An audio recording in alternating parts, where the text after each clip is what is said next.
يشرفنا اليوم أن نقدم واحدة من هذه المحاضرات العميقة بعنوان سورانجاما سوترا، التعليمات الأربعة الواضحة غير القابلة للتغيير عن النقاء، الخاتمة، وتأسيس مكان الصحوة، الجزء 1 من 8 ضمن سلسلة بين المعلمة والتلاميذ، مقدمة باللغة الإنجليزية في 24 ديسمبر 2018.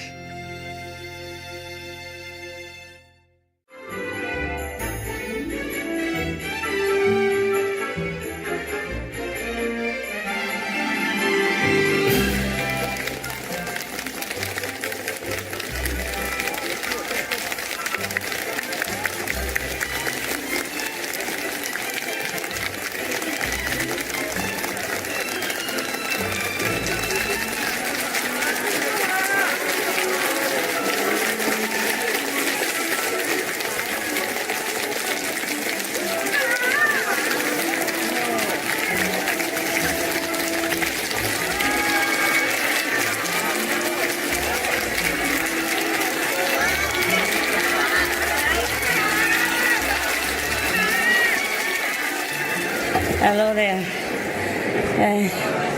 I should have a hat, right? I have one somewhere. I thought tomorrow is Christmas Day, no?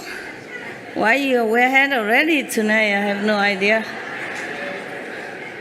I was going to wear, but I thought we save it for tomorrow. Tomorrow I wear it to make up. Okay, huh? Make up for today. How are you? Yeah. 大家好。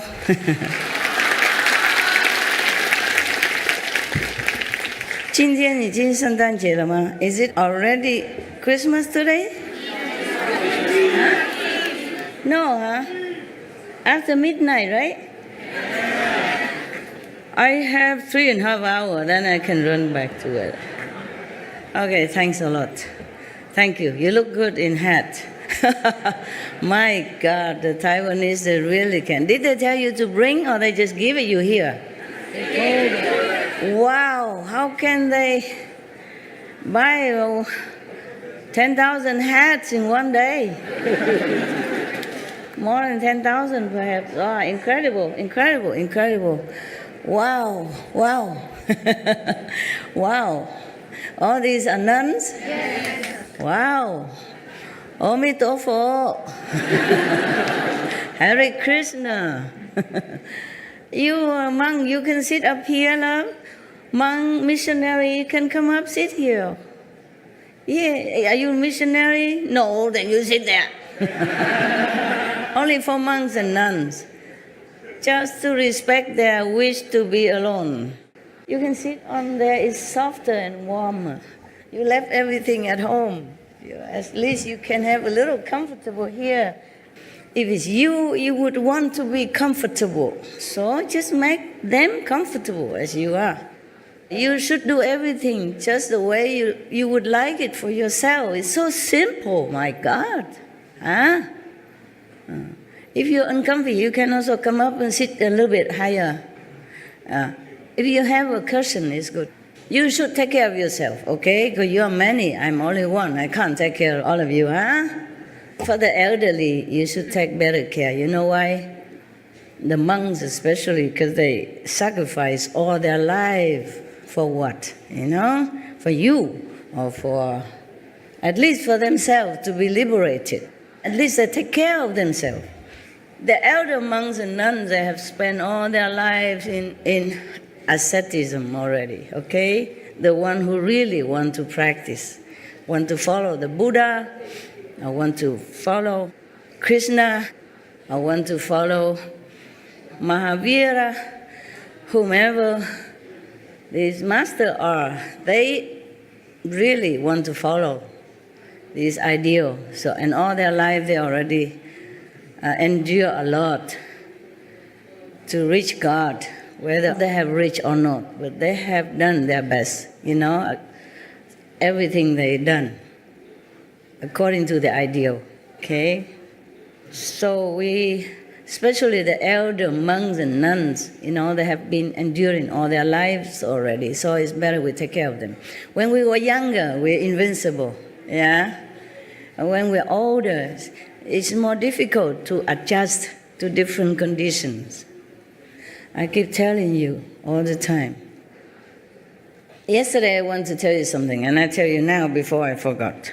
I just say something, remember, like in the white magic, because you were talking about trees. Remember that somebody touched some trees here, and then he felt the vibration, whatever that is, the blessing or the response, the love, whatever he felt, the tree, and he called that maybe Buddha tree.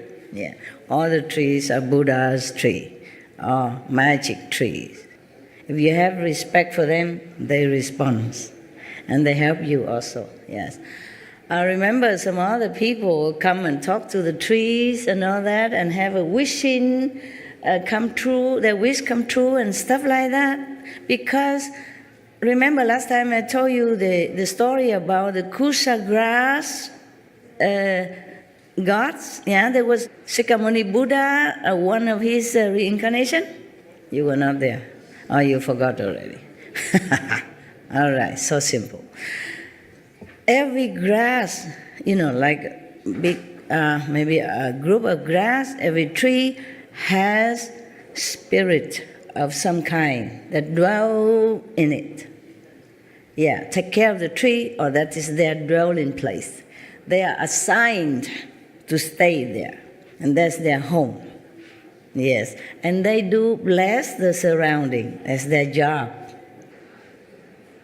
Just like police or something, he's assigned to some special station and give him a motorcycle, something like that, to work with. Now, trees, they do have their magical power, their healing power, loving power, and they do help you with advices and all that even, but you, the deaf, don't hear nothing, see nothing. Yeah. So one of your brothers touched a tree, and then he felt something from the tree. Now you know what I'm saying is true, yeah? You heard it yesterday, right? Now you know, at least you, the one who experiences, know that what I told you is the truth. I tell you the truth all the time. But at least that, in that aspect, you know one truth, okay? We sometimes don't believe the Master until we experience it ourselves. Never mind, I'm very patient, okay? Very, very, very patient. I wait for you eternally until you know it yourself.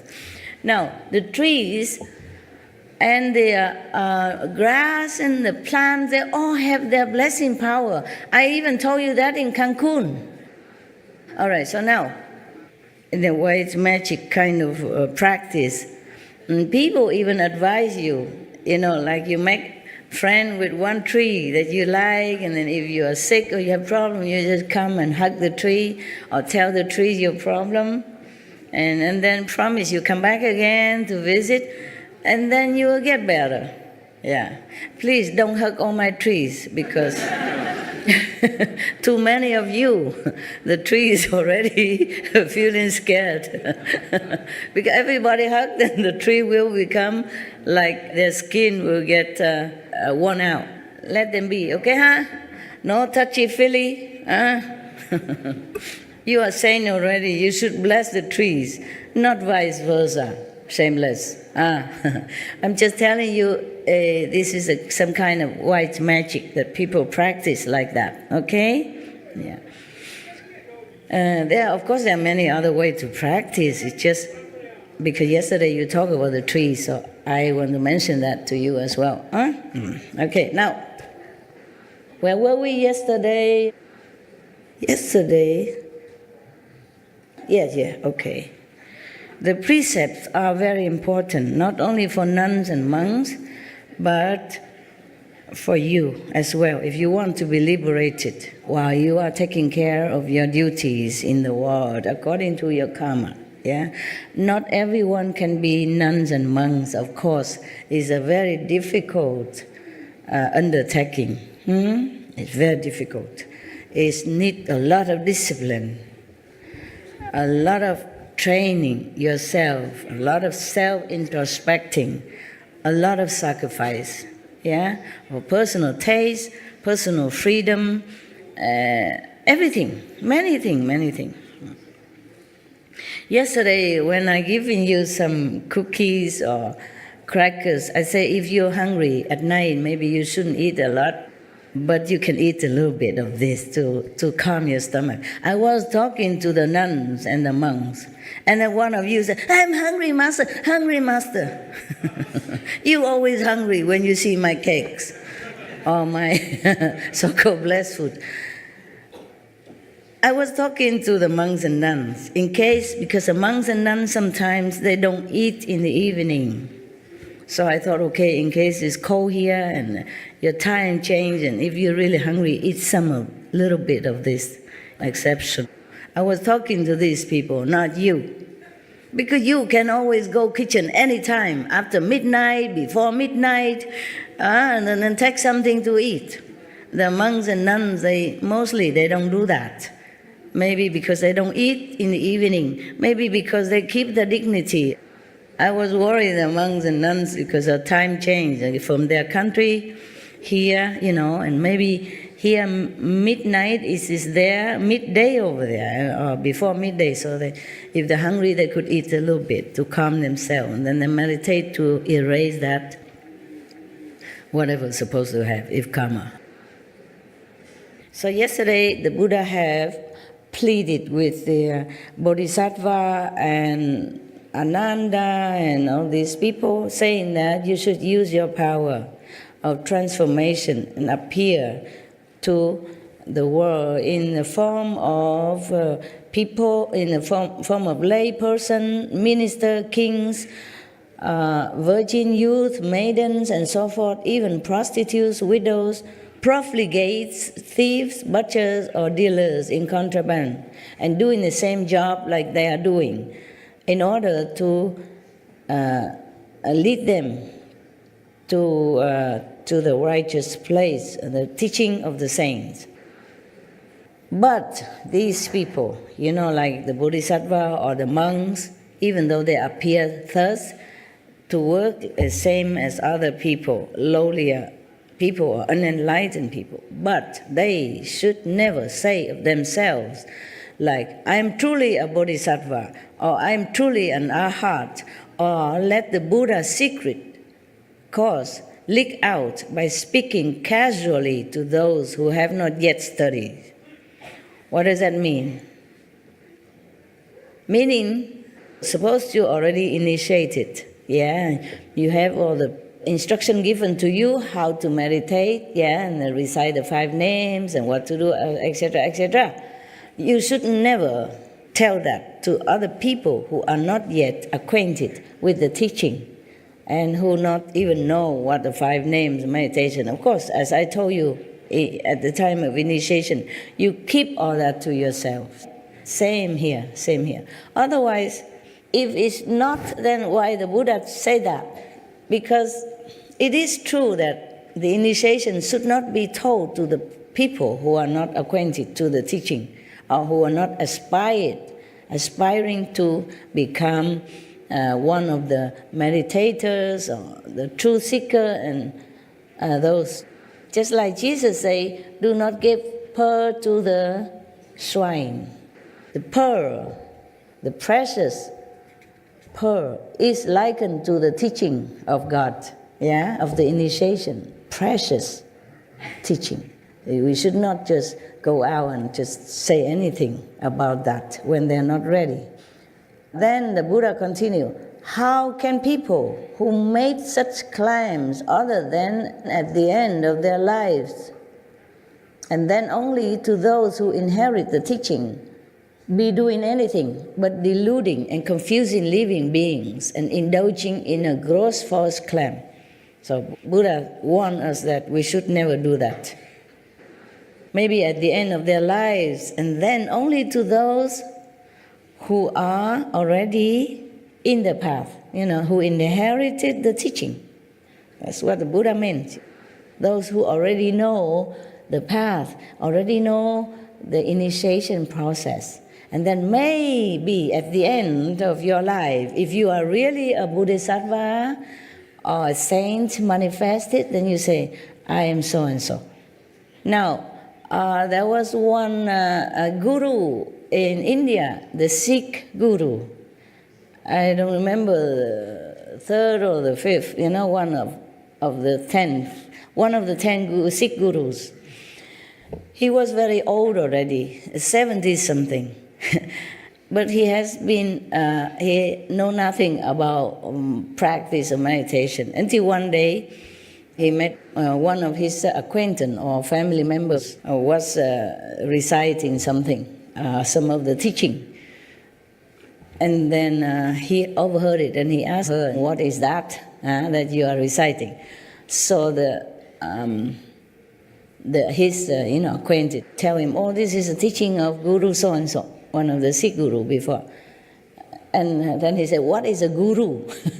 She said, "You don't know guru? You have no guru? Then don't come near me." In India, I don't know now, but before, if you have no guru at all, you don't have master, teach you anything, then you are just a nobody. They don't let you in the kitchen because it might be contaminated their food.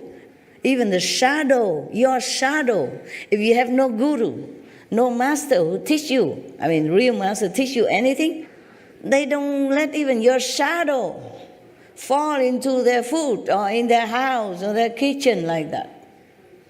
They worry that your impurity, your karma, which have not been cleansed by the master power, by the initiation process, even your shadow will contaminate their energy of the houses or of the kitchen. The people who are not initiated never allow in the kitchen in any case. That bad. In Vietnam, we also say if somebody has no religion, no religious belief, they say, "Oh, you are the atheist, the non-believer." That means very bad. Kind of a degrading, remark. Yeah, no respecting remark. Yes, because only the people who believe in karma, who believe in bad and good, that is trustworthy, according to the Vietnamese, tradition. Because if somebody believes nothing, don't worry about the bad consequences of his karma, of his actions, that means he could do anything, because he has no principle to hold his action to be in a straight way or moral standard. Then he could harm you without even caring about the consequences. That's why people say, if you're no religious or no believer, mean you're bad, untrustworthy, very scary people. That's what they meant. You understand? Yes. Because if you fear God, you fear karma, consequences, then of course you will always try to do good things, because you worry about the consequences of bad karma. But if you don't know nothing, you don't believe nothing, no master teach you, no religious principle, then you do anything, you see, and then you don't worry. So how can you trust such a person? It's just like somebody in the society who don't care about the law, not worry about the police, or who don't care whatever happened, whatever he does. So he can just go to steal or maybe harming people without caring. It's not trustworthy. That's what it is.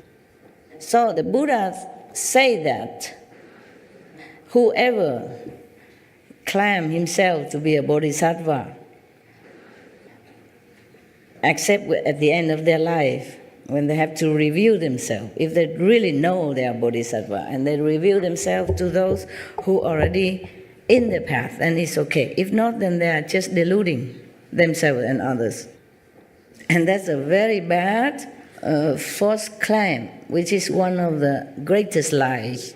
Thus, when you teach people in the world to cultivate samadhi, they must also cease all lying. This is the fourth clear and unalterable instruction on purity given by the thirst come ones and the Buddhas and the world honored ones, forever, in the past and now.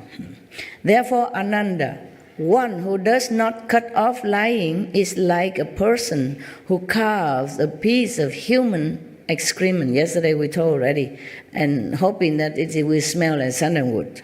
And already yesterday the Buddha said, if you lie, especially you lie about your spiritual attainment, then it's like a poor person who claimed to be the emperor, and then his head will be chopped off.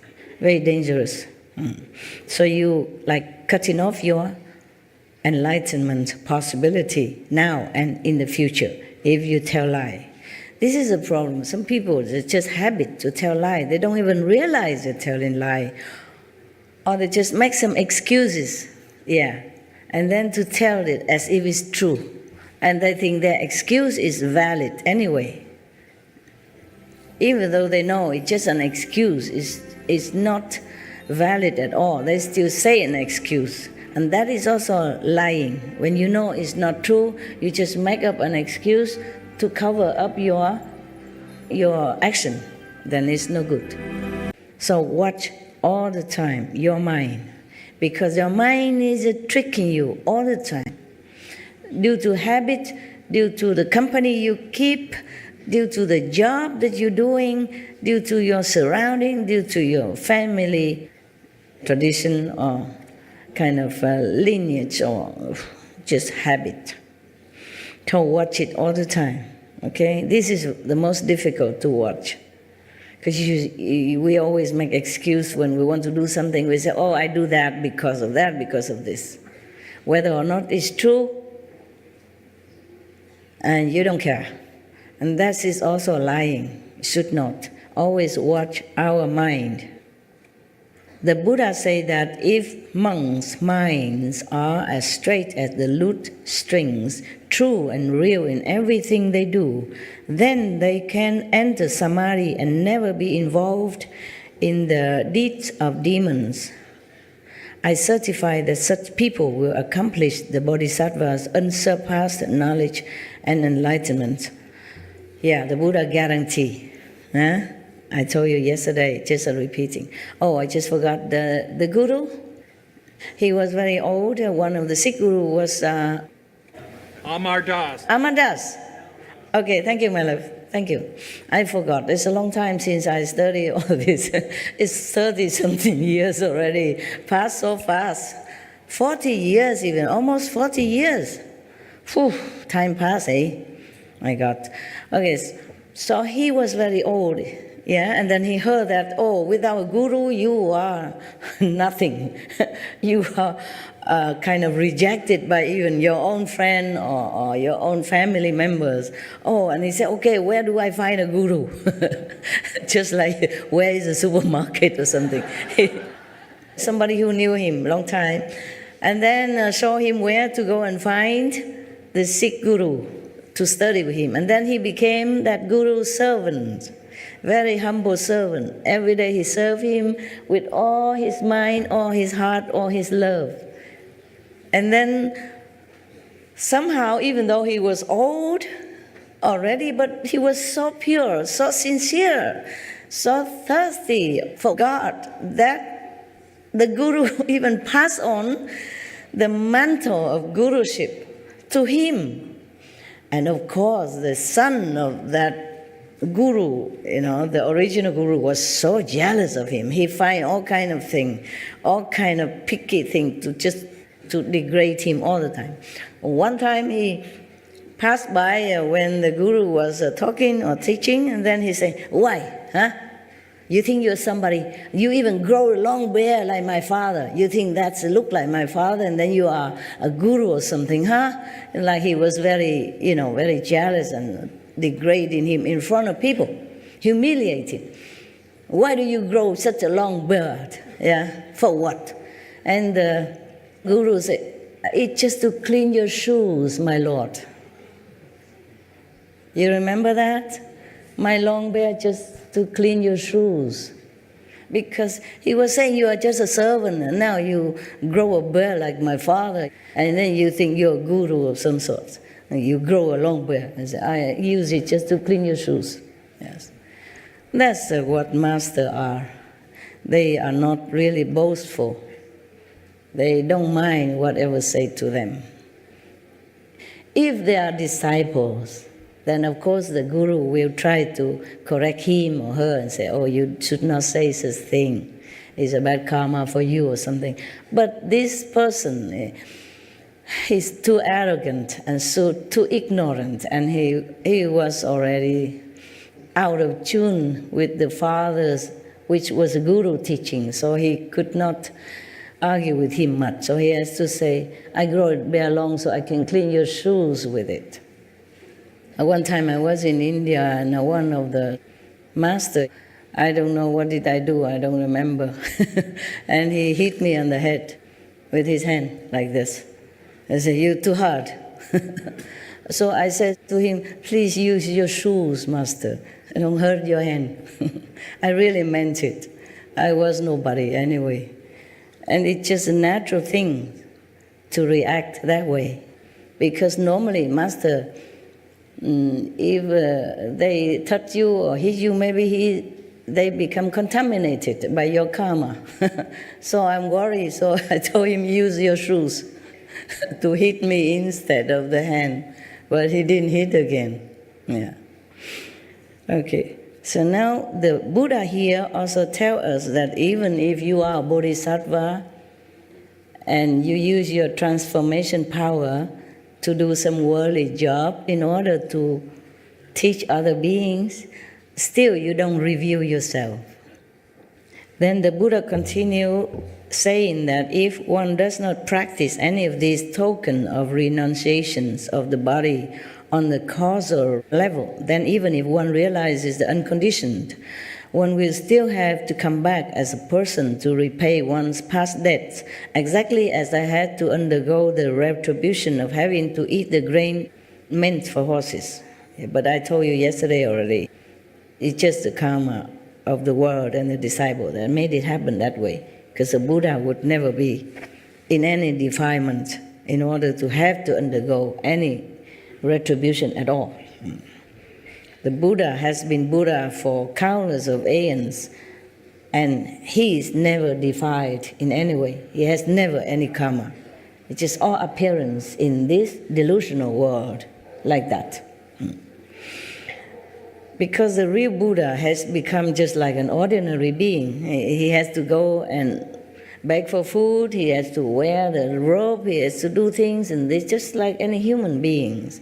So it's just so ordinary that people cannot always believe that he's a Buddha or a saint. Even people try to kill him or assassinate him or harm him in many different ways, or even defiling him, accusing him wrong thing. Like one of the women came and accused that the Buddha make her pregnant. And then the Hufa beat her stomach up, and then the pillow comes out. But the Buddha would never say anything. It's just the Dharma God did that, and then the pillow comes out. Instead of any baby inside, just pillows. Yeah, the Buddha has never harmed anyone, even in that lifetime. He just went out, begged for food, come back, meditate, and teach his own disciples, mind his own business. And still somebody wants to, humiliate him like that. Imagine, He done nothing wrong. Yeah, but he says something like, you don't wear leather, you don't wear silk, you don't drink milk, you don't eat butter. Oh, of course, it probably harms some business. Yeah, and some of these business people probably get angry with him and want to show him up, like that. So it is very difficult to be in a position of spiritual teacher. There's always some trouble waiting for you somewhere. There's always somebody who don't like you, even your own disciples. So yesterday we read all that already, so I skip it. Oh yeah, about the prostitute and everything, and butchers and everything already. Okay, Ananda, you ask about collecting one's thoughts. I have now begun to explain the wonderful method of cultivation for entrance into samadhi. Those who seek the bodhisattva way must first be as pure as glistening frost in keeping these 4 rules of deportment. If one is able to never give rise to anything superfluous, then the 3 evils of the mind and the 4 of the mouth will have no cause to come forth. So just keep your mind, keep control of your mind. Every time something bad arises, just cut it off. Think of something opposite, something more noble, something clean, moral. Because the mind is just something, it's like a habit computer, and it just keeps coming out whatever it has received, by the habit or by the surrounding, by the society, by the company you keep. So just keep him in straight line, walk the line. Before I forgot, we should really thank the past masters, monks and nuns and scholars who have taken time to record what the Buddha is teaching after the master's nirvana. And also for the past and present person, lay or monks or nuns who have really dedicated themselves, sacrificed their time and precious health or under any difficult situation to translate this so that I can read it to you. And we have to thank them. And may they be blessed forever by all the Buddhas, past, present, and future. May their merit be immense. May they be liberated forever. Thank you.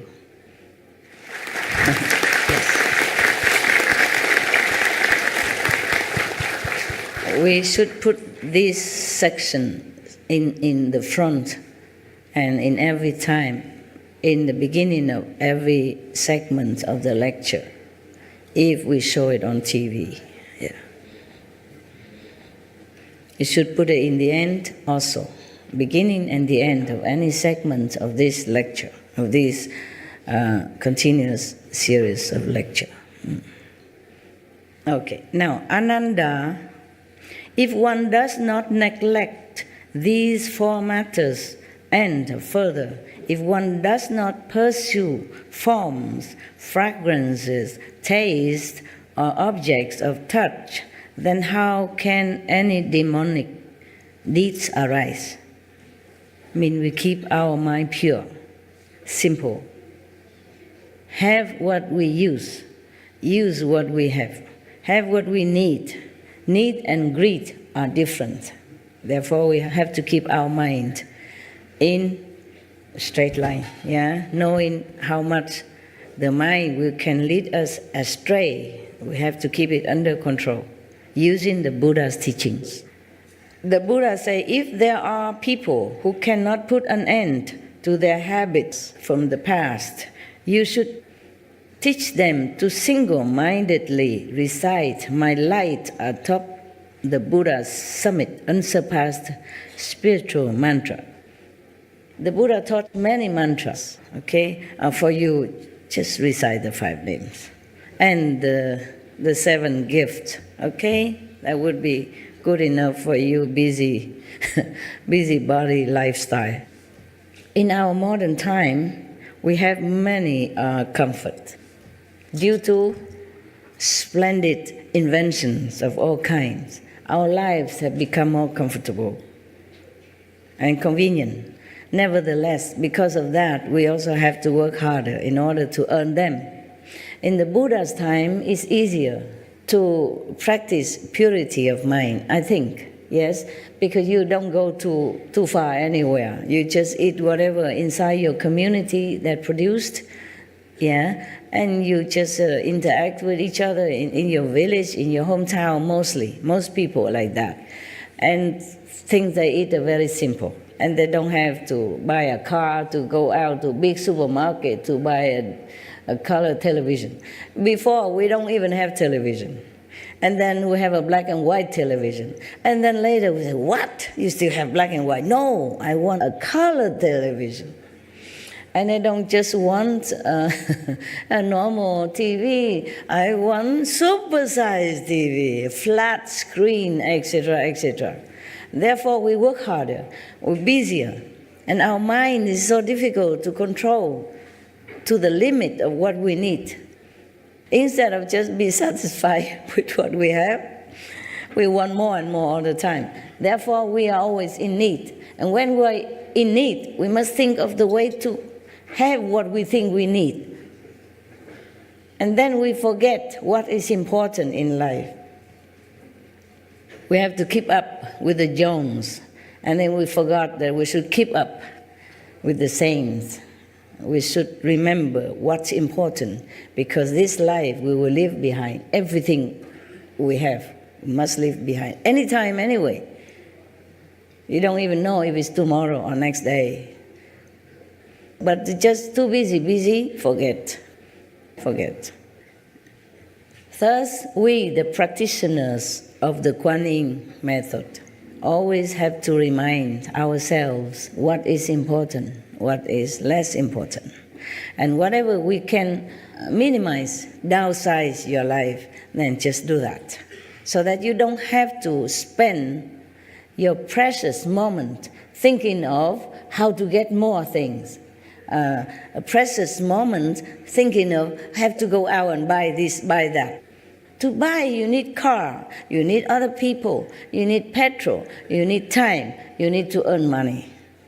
And that's what costs us a lot of time. A lot of time. A lot of precious time. And if we have also been married with children and kids, then good luck. Good luck to you. Because there will be no ends to your obligation and duties. You have to work harder.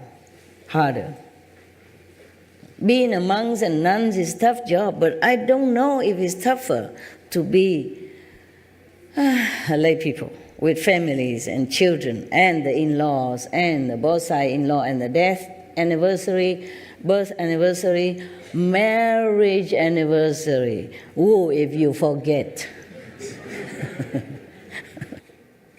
I think my life is tough because I work so hard. But it is different. I work for the world. I work for others. I don't work for myself. Of course, I do work for myself also, but that is not the point. Most important is work for the world, for others. So whenever I go somewhere, I do something. I always ask, is this good for the world? Is this better for the world this way? Where do I stay so that I can meditate better? Where do I stay so that I can get a better spiritual merit points to give it to the world? Always this question. I never ask where do I stay so that I get more food, or more comfortable, I become more pretty, and get more things, nothing. I came here new, like all of you. I have no true house yet. I just stay in one of the ready-made house. We have many buildings already here before, and all the Buddhas and Bodhisattvas, they resided here before we came. So I just let it be like that, okay? So all of you, the Christian, the Hindu, the Sikhs, the Jain, or the Seventh-day Adventists, the Hare Krishna, do not think that Master is biased with Buddhism. It's not like that. This place has been for Buddhists because the people are Buddhist, okay? They are vegetarian, I know that. So they put a lot of Buddha statues, Bodhisattva, Bodhidharma, and all that around. And they also have other kind of lesser Bodhisattva, some divas or local gods and stuff like that, but they moved them all already. Their own gods, they moved. Just the Bodhisattva and Buddha already stationary. They stand fixed, they don't move. So we just leave them as is, okay? If I can, I have time, I will invite others, saints, to come to our place. Yeah, because now this place is officially ours. We can have more gods.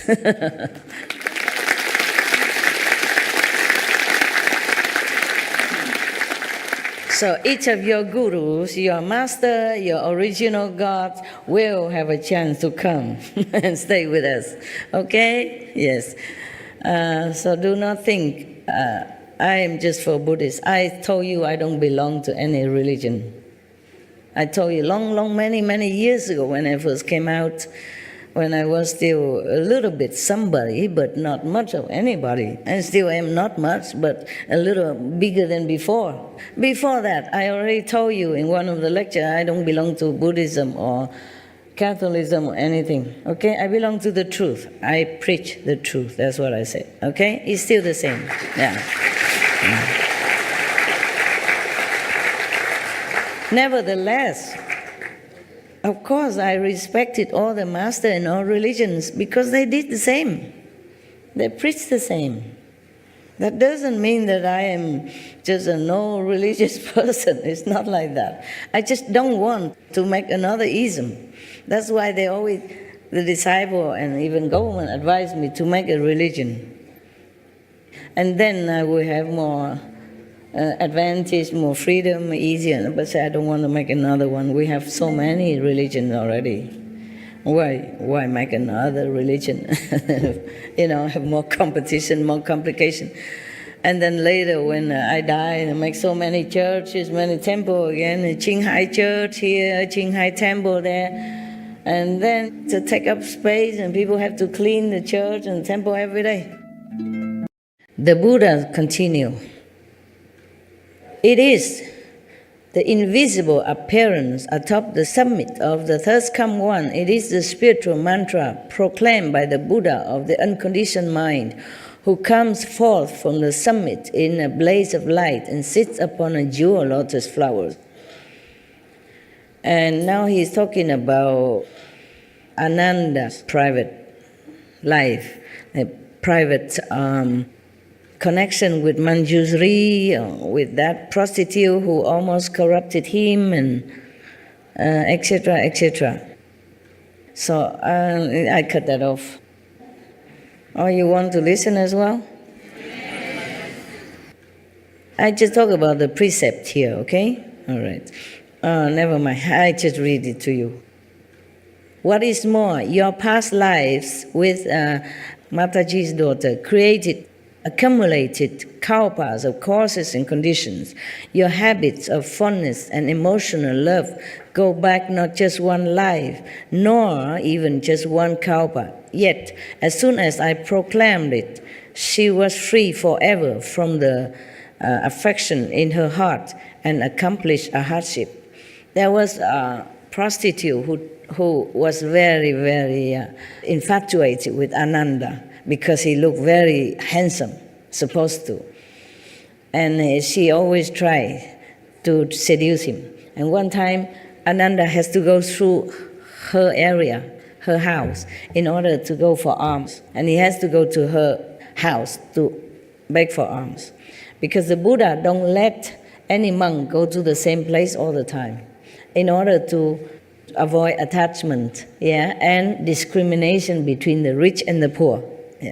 Because Ananda sometime before that, he always went to the poor people to beg for alms, because he think like this, he can give merit to the poor, because the poor people need more merit than the rich.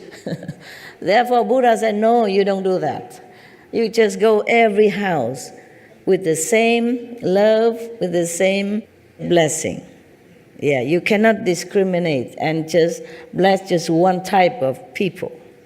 Therefore, that day was Ananda's turn to go to different areas, including the prostitute's house. And this prostitute, she has been waiting for a long time for Ananda. And now the Buddha explained why. They had affinity with each other in kalpas, aeons already, and has always have return and return, like this. This life is the same. But after the Buddha has explained all this, she became arhat. She also became a nun, and compete with Anand, who is more enlightened, who is faster to get enlightenment. That was like that. It doesn't say here, but just I know that from other sutra, okay? Yeah. There's something maybe that some of you don't know. Why are you clapping? Because of the calendar talk? Because of my teaching. Oh, I just copied it from the Buddha. Yeah, because of your teachings, Master. All your information benefits us spiritually and physically in the world. Thank you so much. Thank you. I just have to explain a little bit more so that you know the background of this situation, why the Buddha. Originally, I want to skip it, remember? This is private thing and all that, but I thought, never mind, I just read it. I thought I would read it, quick, but then I remember this story, and then I begin talking. Habit dies hard. Yeah, I just have to tell you what is what. Okay then, now, so she has accomplished a hardship, this so-called prostitute. That prostitute, the Buddha continued, that prostitute who had no intention of cultivating before she met Ananda, she always wanted to wait for Ananda to trap him.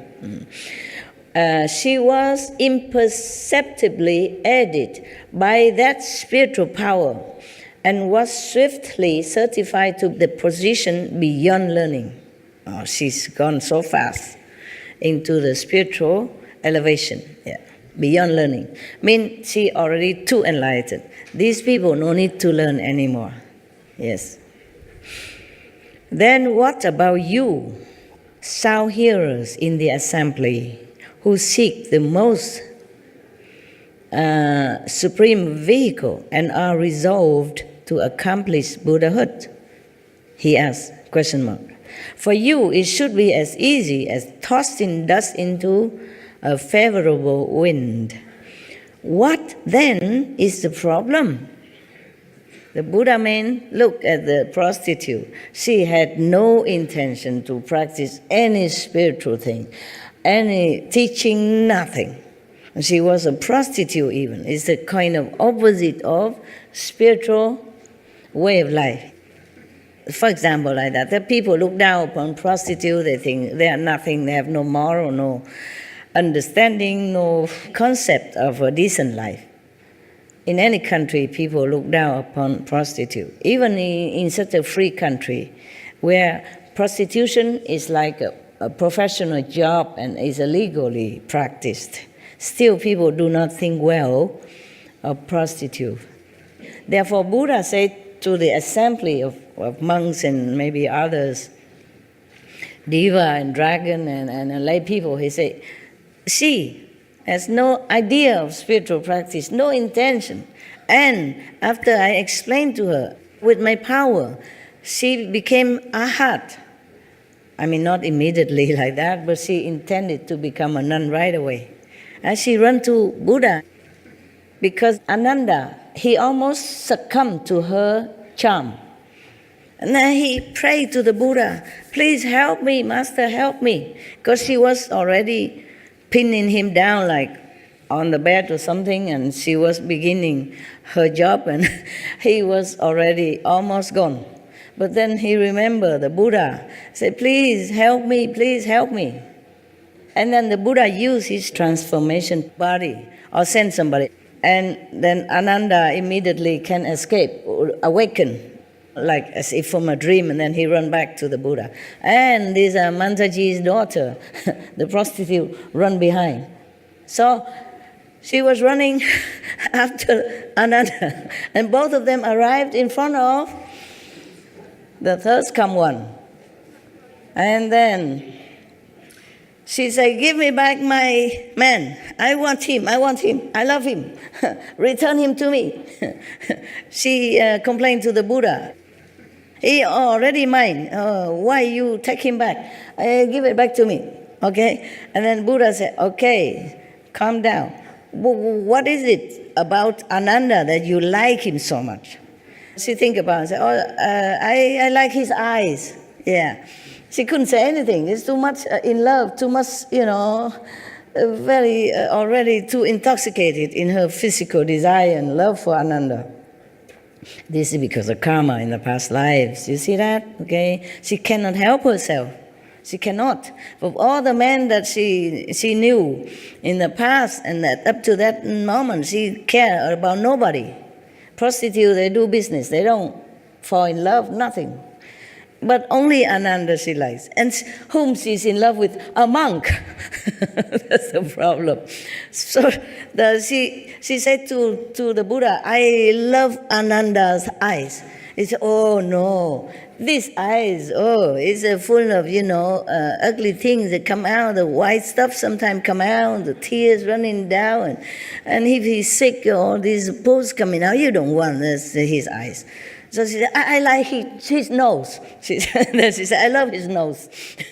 Because the Buddha asked, what's the reason you like him? What is it about him? I said, I love his nose now. He said, no, you don't want, there's all kind of things that coming out, when he blow the nose, this sticky stuff, ugly, you don't want like that. And then she said, I like his mouth. Then the Buddha also continued to tell her that, no, you don't want. There's all this, phlegm coming out sometime, and then the saliva is full of germs in the, no, this is the thing that you should not like. And continue further, until she has no more reason to like him. Yeah, the ears and whatever. She said the Buddha just flattened it out for her.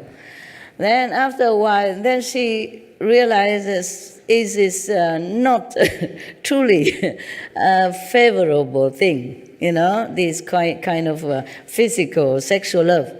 So, then she asked the Buddha to accept her as a disciple. She awakened, and then to become a nun even. And after that, she became arhat in no time. She competed with Anand to see who is faster become arhat. And she became first before him, supposed to. Yeah. Yeah, all right.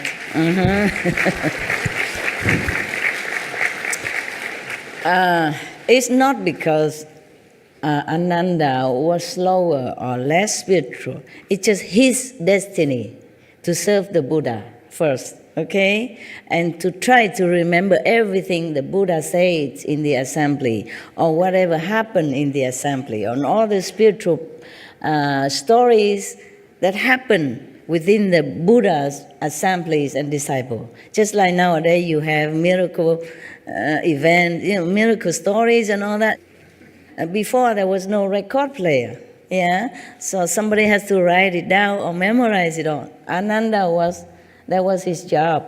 You see, if he became Buddha too quickly, maybe he could not do this, because he will lose his intellectual power, memory, so that he can become more pure, become Buddha. So he has to continue to be so-called a little ignorant until after Buddha passed away. Yeah, after Buddha passed away, he became enlightened immediately and became arhat, and become one of the successors. I was telling you that whatever good for the world, good for other people, then I would do it no matter what. So I'm just new like you here, and I forgot that. I totally halfway forgot. Now I continue that. Buddha, please wait. I come back to you. They have prepared for me a room, on the second floor. More comfortable, of course, with aircon. It was a VIP kind of room, and they put some of the thing I need already there. Yeah, but when I first came here, immediately I say I don't stay in any of these rooms. I stay up on the roof. Just put me a tent up there, and I'll be fine. I like it. Okay, I like a tent in the open air. And put me a kitchenette there with something in case I need to have sometimes I don't like solid food, I just want to cook a little soup, rice soup or something. So that's what I did. But then they continue working until before we begin our retreat. So I had to put up with the second floor of the room, and then it becomes so comfortable.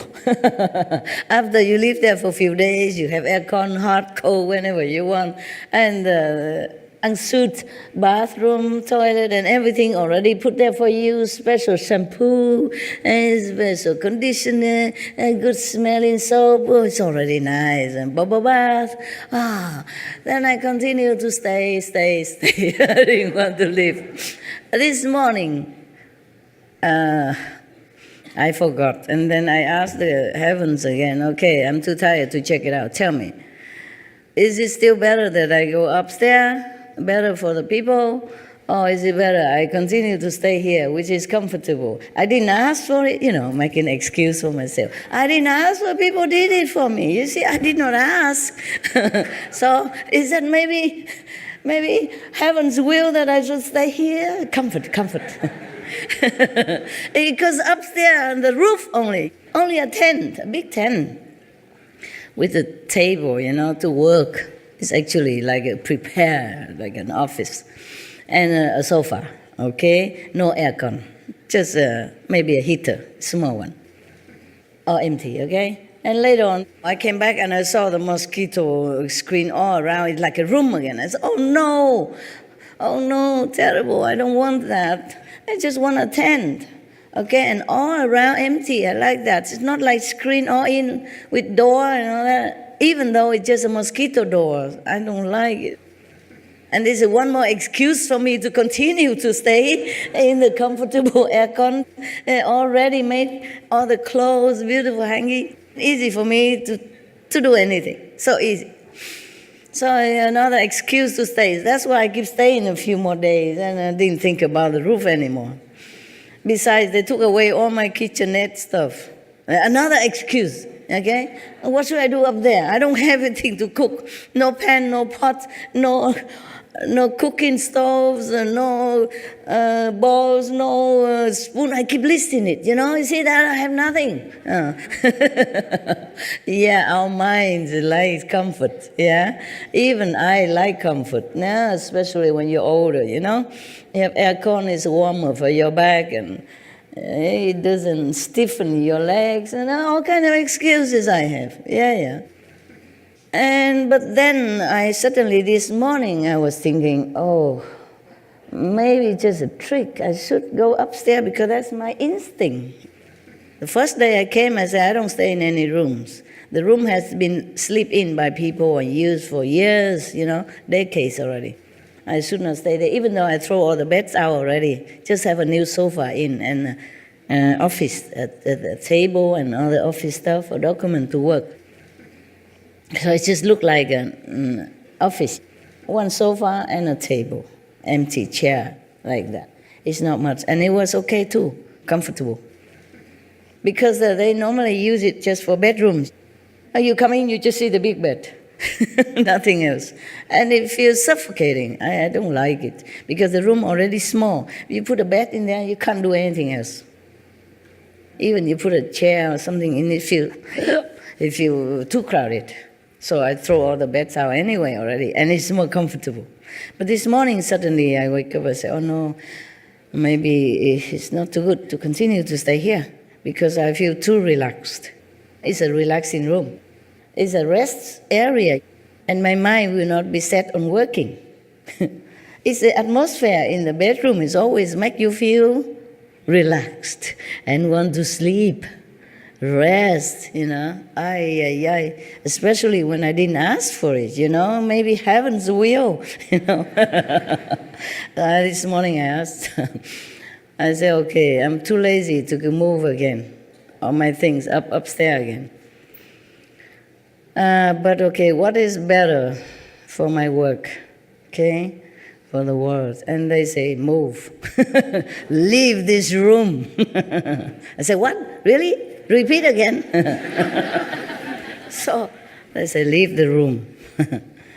It's better, okay? Better for you, my work, yeah? So immediately I left. Immediately, at that minute. Yeah, I don't want to further arguing with my mind. I know it is the right thing.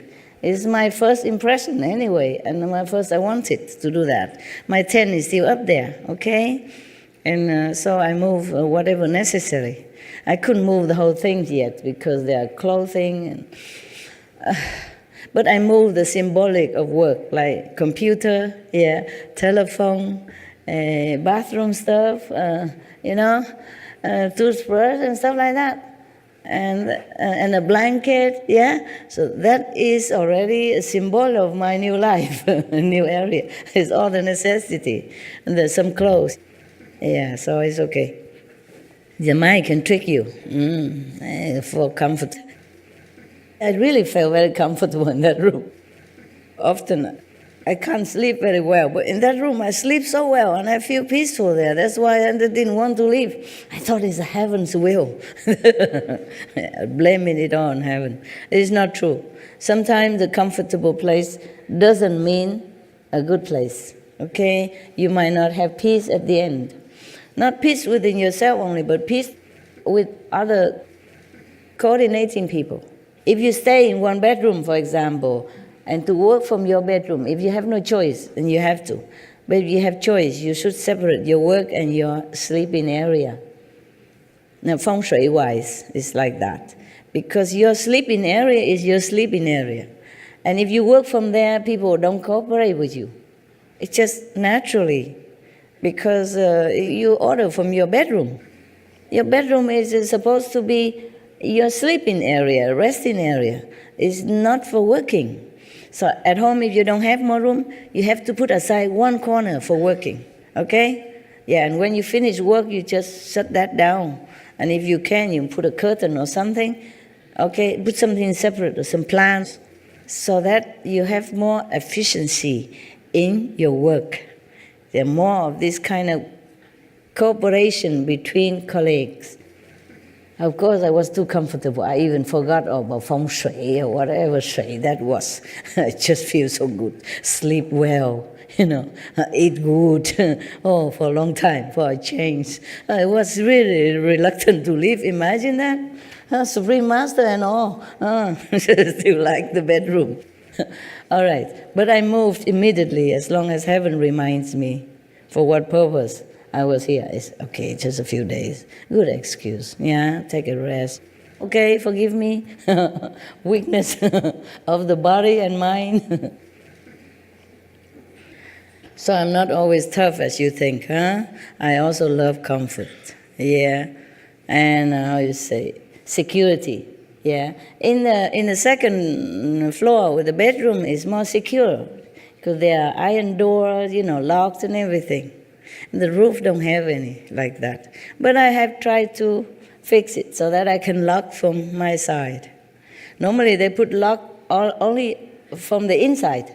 Okay? The roof's supposed to be the outside. So every door is locked from inside. Not on my side, the roof.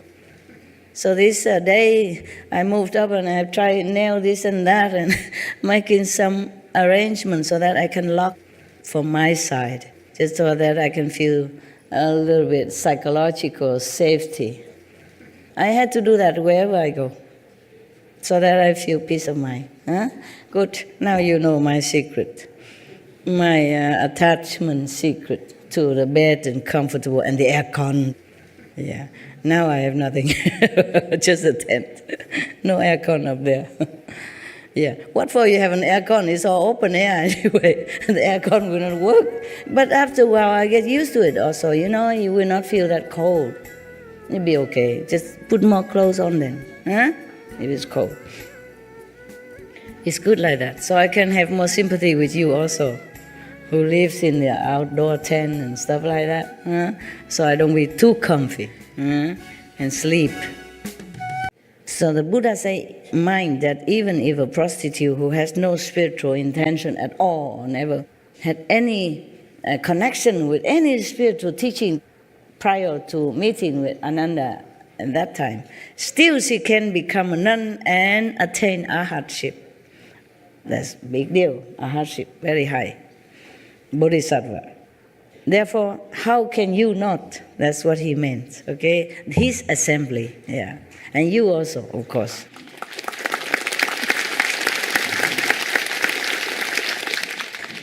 The Buddha continued. My God.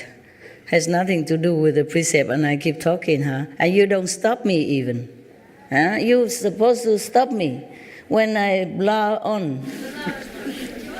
Enjoy my attachment to my bedroom. enjoy my weakness, yeah? I confess to you and you enjoy. All right. I hope I don't have any more of this story to tell you to enjoy. That was my weakness. I also love good food. Yeah, I love Indian chapati, roti, and this fresh chutney. They made it with all kind of spice and flavor. When it's fresh, it's like heaven. The chutney you bought from the shop is nothing compared to that. When they make it, chop there's a carrot into finger size, and other kind of vegetable, even, cauliflowers. And then they put, I don't know what kind of spice they put it. Oh, God, tastes so good. Even I forgot my dignity. I come and beg for some. And they give me just a little bit because I prepare it for everybody. Normally, they wouldn't give it to you before everybody, but I don't know, they feel I was too skinny, too small, so they feel pity for me, and the woman gave me some. I never forget that taste, because I was hungry, and also it tastes so good. And fresh, freshly prepared. It's not too sweet, not too sour, not too salty. It's just perfect. The Indian woman, they can make it. Oh, man. And here, even you make it here, it's not the same. Okay? They put all the love in it also because for their gurus and the disciples who came to their house. Oh, they make it so good. All right.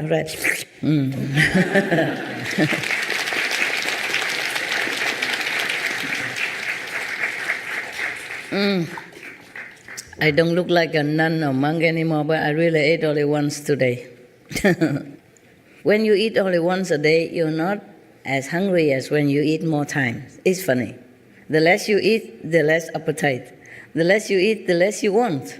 If you eat breakfast already, then lunch and dinner taste good. But if you eat nothing in the morning, nothing else, then the meal you taste, no matter when, it don't taste as good. Therefore, you don't even eat a lot. You don't feel such a tasty like as if you had your breakfast first and then many hours have lunch. If you have no breakfast, you just eat, but you don't feel. It feels okay, but not no big deal.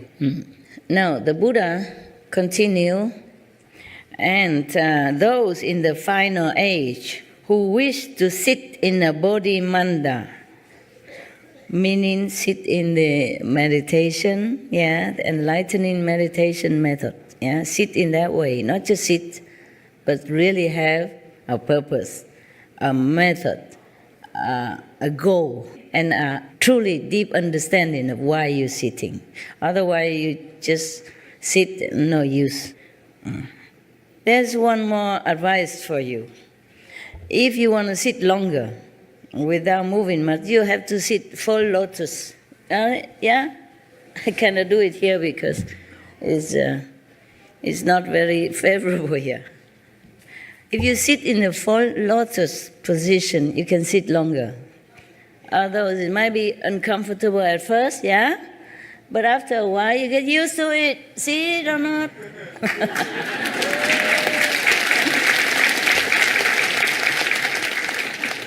Okay. I will take a photo or something in lotus position, and then you can have a look. You know, right? That both legs are crossed together. It's a little hard at first, but you get used to it. Not because of sitting in lotus position you will become Buddha, not like that, but you're more stable. And even if you meditate this way, you will not fall. Your legs are locked, so you don't fall too easily. And you can't sleep too easily. Even if you sleep in the lotus position, you wake up earlier, quicker. All right, so that's just by the way. So the Buddha say if those in the final age, meaning, what means final age? Mean the age that the Buddha is no longer there, After a master passed away 300 years or 500 years maximum, that is the final age of any teaching. If you don't see another master appear in that area, in that era, this is final. Okay. But luckily we always have. It's just that it might not happen in that lineage. So you might think, Buddha's gone forever. The teaching and the lineage of the spiritual power of any master is like a river. Sometimes it's hidden under the earth somewhere, and you thought this is the end of the river. No. It will seep out somewhere and then appear again. So it's just like that. Any of the religious people should look where the river reappear and do not be attached to a location of the original river. Because in all age, all religious branch, there will always be a master somewhere, and not be in the same lineage, not be in the same religious order, but there will be a master for the world. For our world, yes. And even in hell, there is a master called Kristigaba Bodhisattva. He will stay there forever. Because he vowed, before he became enlightened, he vowed that he will save all the people in hell. He vowed that he will stay there forever until the hell are empty. All hells are empty. He said, if all hells not empty, he will not take on the Buddha's position or fruit. He won't become Buddha if all hells are not empty. So he continued to stay in hell to teach the hell beings, whoever he can teach, whomever still has enough, a little bit of spiritual inclination, he will teach them. And then slowly he bring others also to the understanding of the truth, and then continue further teaching, and then release their karma, or because of that, their karma will be lessened or cleansed, and then they can reincarnate as a human being or a diva or asura, and then continue further. Yeah. That is Kristigaba Bodhisattva. Oh, there are endless sutras in Buddhism I like very much. Maybe one day I will read you this Kristigaba Sutra. Yes, it's very interesting. He talked about...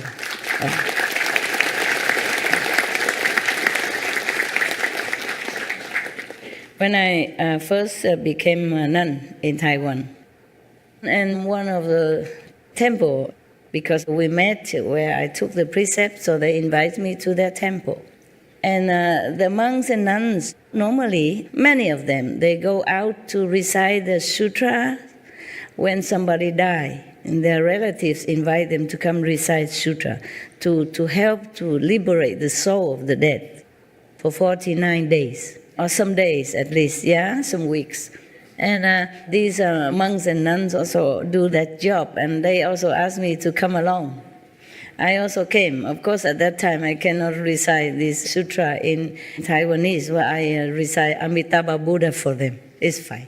And they recite theirs. I just recite quietly, and the 5 names, yeah, at that time. And later I saw they cook with chickens and ducks and porks and stuff like that. So after their session, I called the monks and nuns in the temple. I called them and said, this is no. You have to tell the people who don't understand that in the Kristigaba Sutra, they call it Ti Chang Wang Pusa, means the earth store bodhisattva, the one who vowed to save all hell beings before he became Buddha. That means forever, endless in this world.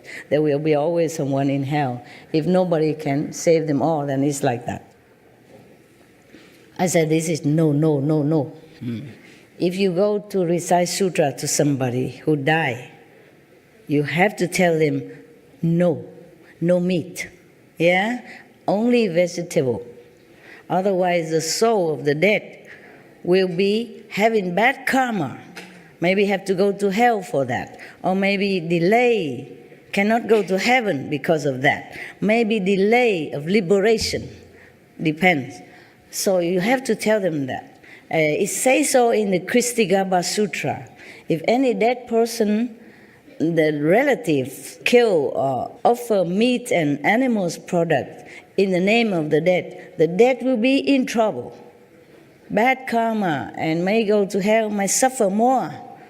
Okay? So you have to tell them that. You have to bring the sutra and tell them that. And then they bow to me. They put their arms together and say, you, Kristigaba Bodhisattva. I said, no. I read Kristigaba Sutra. I must remind you, we monks and nuns must tell people because they don't know. They have no chance to read any sutra. They're busy working. And they just go Buddha temple, bow, put some fruit, and then take it back and eat. They never have chance to recite sutra. That's why we become monks and nuns. So we have more time to study the Buddha's teaching. And then because we are study already well, we must tell people who don't study it. It's not that you monks and nuns always go and just reciting things and then take an offering from the red envelope and then go home. No, we study well because we have time, because we forsake the family time, we don't do business, we don't worry about mundane occupation, so we have more time. That's the purpose of being monks and nuns, so we can study a lot more. And then we have to tell people. And then they bow to me. I say, I'm Kristigaba Bodhisattva. I said, no, I'm no Bodhisattva. I just study the sutras. And then they was very respectful. I say, from now on, you tell people in advance before you come. Say, if you want me to come recite the sutra to bless the deceased, you must cook vegetarian. Otherwise, I don't come. And tell them why. Yeah. The Kristigaba Sutra is very clear. Even you give birth to the babies, and if the family member kill chicken and all that to give to mother, then it's very bad for both mother and son. Because those demons who love to smell the blood from the mother at the time of birth and all that, they're hanging around already, and they will eat all this food also, and then they will make very much a heavy energy for the mother and son at the so sensitive time. They need more rest, more good energy, but they did all the wrong thing, all the opposite thing. It stay all in the Kristigaba Sutra, and much more. In the Kristigaba Sutra, it even say that the Kristigaba Bodhisattva tell the Buddha that, I observe in the whole physical world, all the beings, every little second, every little minute, nothing they think, nothing they do doesn't cause karma for them. That bad. Therefore, you recite the 5 names all the time, okay? So that you don't think negatively. You don't have chance to act anything negatively. You protect yourself from attracting, so that you don't attract negativity to you as well. And bless your surrounding with this holy energy that you brought forth with you from the initiation power.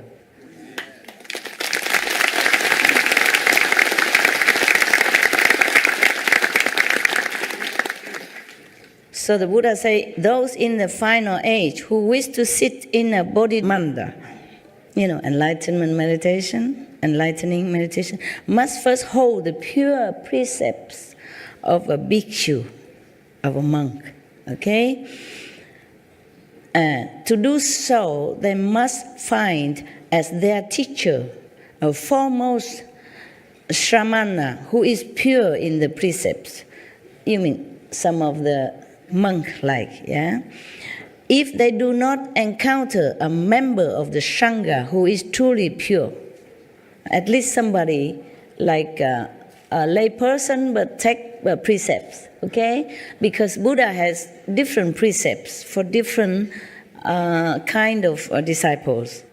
250 precepts, okay? But of course some of them are light precepts, so you can can modify it a bit. Like for example, in the Buddha's time, the nuns and monks take shower only every 2 weeks.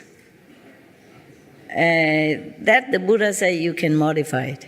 He told Ananda like that, okay? Many other are more strict, yeah. Some I cannot tell you because you are not a monks and nuns, okay? I just tell, that is a simple, I can tell, but many more I cannot. Or like if you eat in the assembly, you take from public kitchen, food or offering, you don't cover the vegetable with rice, or you don't cover the rice with food. meaning you just do proportionately what you need. Because sometimes if you like more vegetable, okay, then you try to cover the rice so that people don't see how much vegetable you take. Or you don't try to cover the vegetable on top of the rice so the people don't know how much rice you take, because you love that kind of rice. Rice is not always white rice. India, they have delicious rice. That's why. You understand? Yeah. This kind of precept, the Buddha says some light precept you can modify, like that kind, okay? Further, I cannot tell you. I'm not allowed to.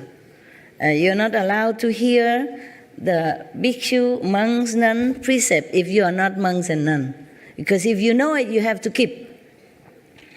Also very difficult. Many precepts are difficult for lay people, okay? Because the monks and nuns, they're not supposed to have any man-woman relationship, for example, like that, yeah? So there are many precepts for that, and you can't keep it.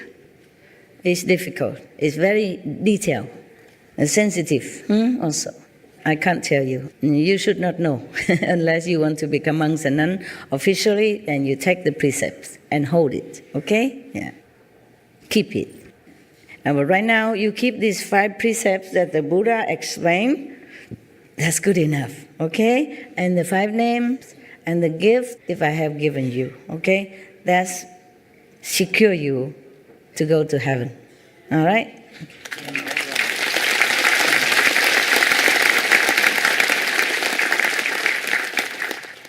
So the Buddha emphasized again, and again. So the Buddha say, in the final age, mean when the Buddha already nirvana, if anybody want to follow this kind of meditation, that he passed down to his successor, then they have to find the teacher, a foremost shamana, is somebody lesser than monks, but keep the pure precepts. Like the monks and nuns, they have 250. And the one who take bodhisattva precept, maybe 10 precepts, but have to keep it very purely, 100% pure. And the other normal 5 precepts. Therefore, the Buddha said you have to find somebody, foremost one, to keep the pure precept, like the 10 precepts, okay? All the 8 way of vegetarian, like last time I explained to you. Then that person can transmit the Dharma to you. Just like now, some of the residents can transmit the initiation to you. Why I am still alive, but don't have to be present at the initiation place. And then the Buddha say, if they do not encounter a member of the Sangha who is truly pure, then it is absolutely certain that their deportment in precepts and rules cannot be accomplished. So that. If you want to practice, for example, the Kuan method that the Buddha transmitted, you have to find a pure monk or the pure bodhisattva layperson to transmit it to you. Otherwise, it's not valid. It doesn't help you, okay? It doesn't work. All right. Now, after accomplishing the precepts, they should put on fresh, clean clothes, light incense in a place where they are alone, and recite the spiritual mantra spoken by the Buddha of the mind 108 times. The one that the Buddha tell you. Actually, in many sutras, there are many mantra reciting by the Buddha, okay? Hey, guy, you cannot see me very well, huh? Some of you, huh? Yeah, poor thing. What to do? If I stand up, then the people behind don't see me. If I sit, then the people in front don't see me. Yeah, this is the life we have here, okay? This is not perfect, yeah? But you are perfect. You will be perfect. And that's important.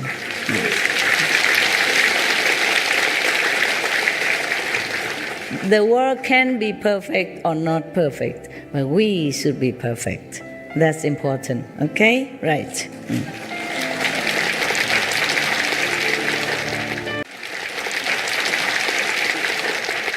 See, the Buddha always emphasized the precepts. Again here he said, after accomplishing the precepts, they should put on fresh, clean clothes, light incense, and recite the spiritual mantra spoken by the Buddha 108 times. Why is that? It's just one of those numbers, okay? 108 times so that you don't forget. After initiation, you might forget the 5 names. Just go somewhere, recite it, make sure you remember, so that every day you continue to practice, so that your mind will be ingrained into this spiritual power already. Yeah? Not just after initiation, immediately go out, chop something, or chat. Try to find your quiet, peace place. Continue reciting the 5 names. Remember, refreshing yourself, the instruction, and all the levels, landmarks, so that you won't forget. After that, they should secure the boundaries and establish the Bodhi Manda. After you remember already, okay, then you must know that when you meditate, you should be alone in some secure place so that nobody see you. Better. In the countries within them, they should seek for the unsurpassed thirst-come ones throughout the 10 directions to emit a light of great compassion and anoint the crowns of their heads. In the countries within them. What does that mean? How can a country be within you or anyone? Okay. When you meditate, you are in different levels of consciousness. Maybe you pass through them, or maybe you contain them, or maybe you just remember all this landmark at the time of initiation so you can recognize where you're going. The Buddha said to you, within them, within these countries, but within those countries within you. That's why the Buddha say, in the countries within them meaning these people, the one that he just mentioned, the one who practice Bodhi Manda. Same in the Bible. Bible say, in my Father's house there are many mansions. It's the same thing, okay? So remember all that. What? Can I relate something with you? Tell me. Because you just say contain something, and what has happened in the last 4 months? I always assimilate 5 names. With one time was 2 masters, then 3 masters, now it's 4 masters, including you, and God. And God is the one that contains all of them. And every time that I recite them, now I am right into that circle myself. And when I'm in that circle, I don't know nothing else. Of this world, right? Okay. Yes. You're in Samadhi, yeah, it's good. Yeah, you mentioned that contain, and It's like that, yes, yes. What the Buddha say here is, in the countries within themselves. You see what I mean? Within you, within those people who practice after initiation. He didn't say in the country, in their country, or in heavens, or they say within them. All the masters speak the same language, yeah. In my Father's house, there are many mansions, okay? The kingdom of God is within you. See, the Buddha say, all the countries within them, meaning the spiritual level of practice within them, okay? Then they should seek the Buddhas, they should seek the blessing of the thirst-come ones, meaning all the Buddhas, in the 10 directions to shine great compassion light toward them, toward these practitioners, and anoint the crown of their heads. Yeah, bless them. Ananda, when any such pure bhikshus, now bhikshunis, he also saying that now, meaning female monks, yeah.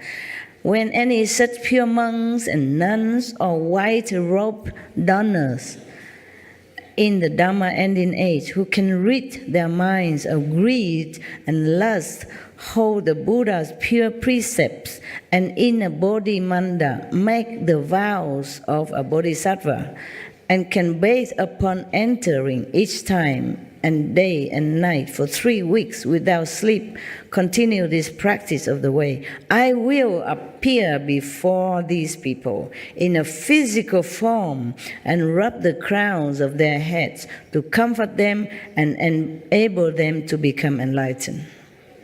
The Buddha will manifest just like transformation body, yeah?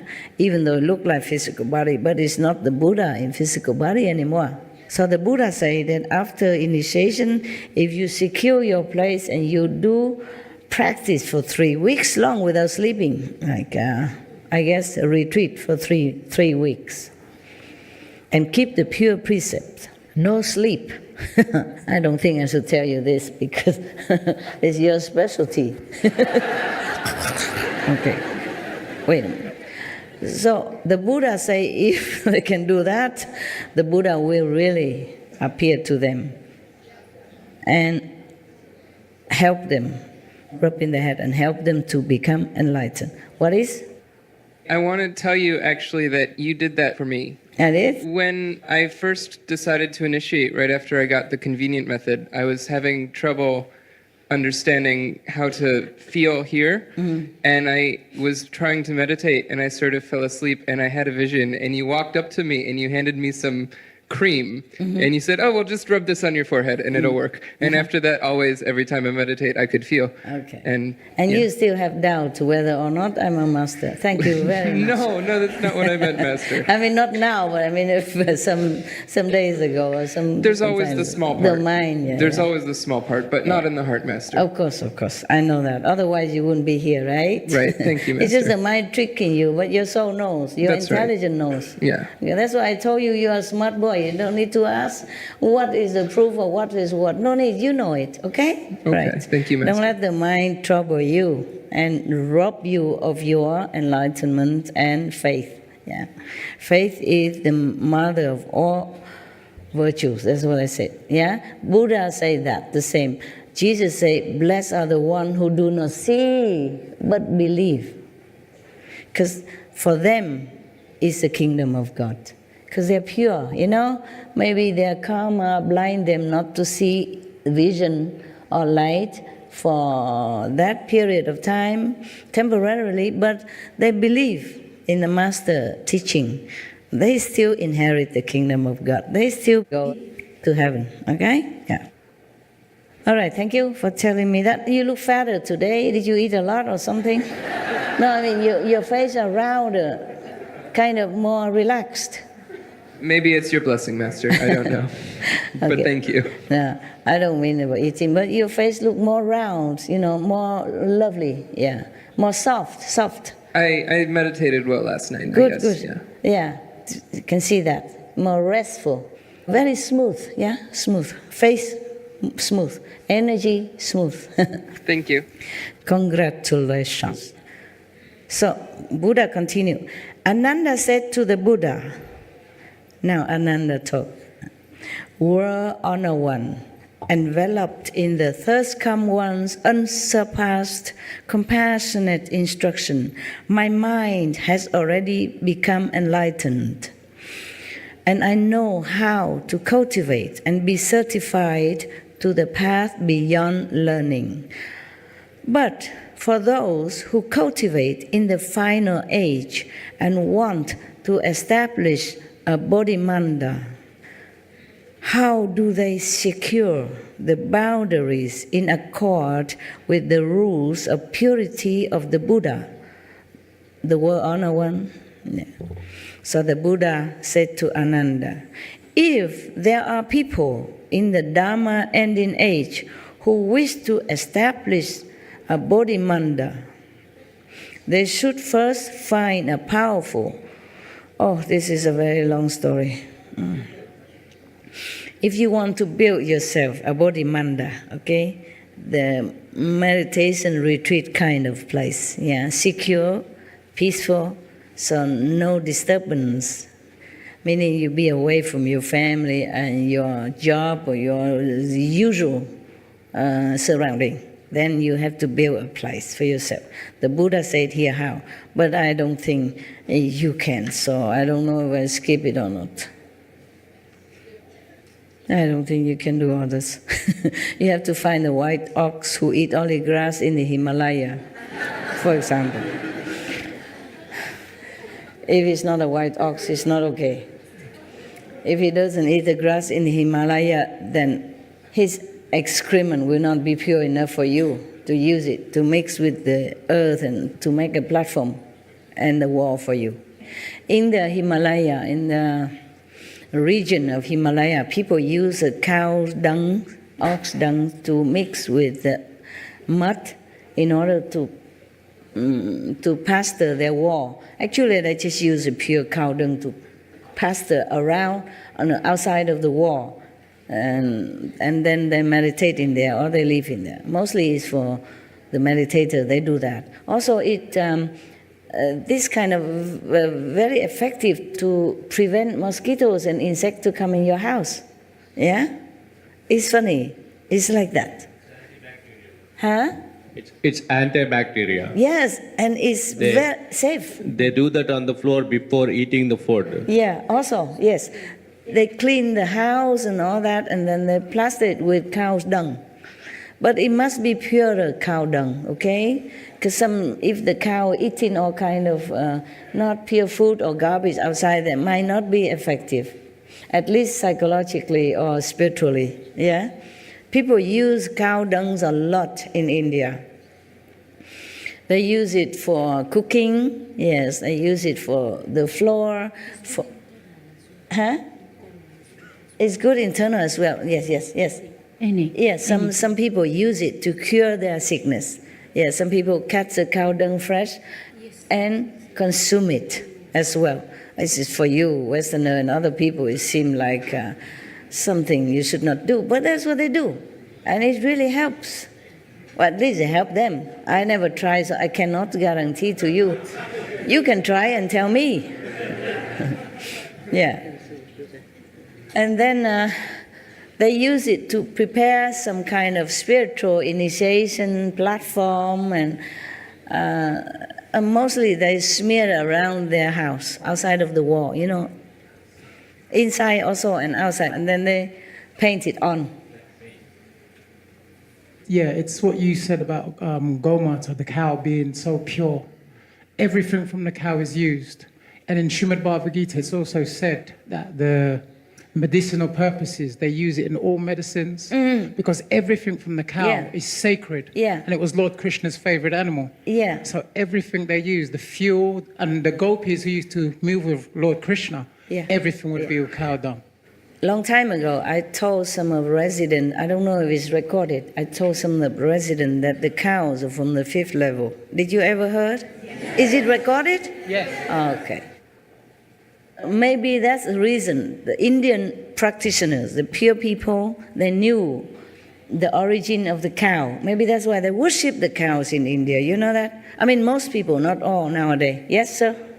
They're doing organic farming using cow urine. Like they have 10, 15 cows together. Instead of watering the plant, they use cow urine as an organic farming. Yeah, okay. They use many things of the cows, and they worship the cows too.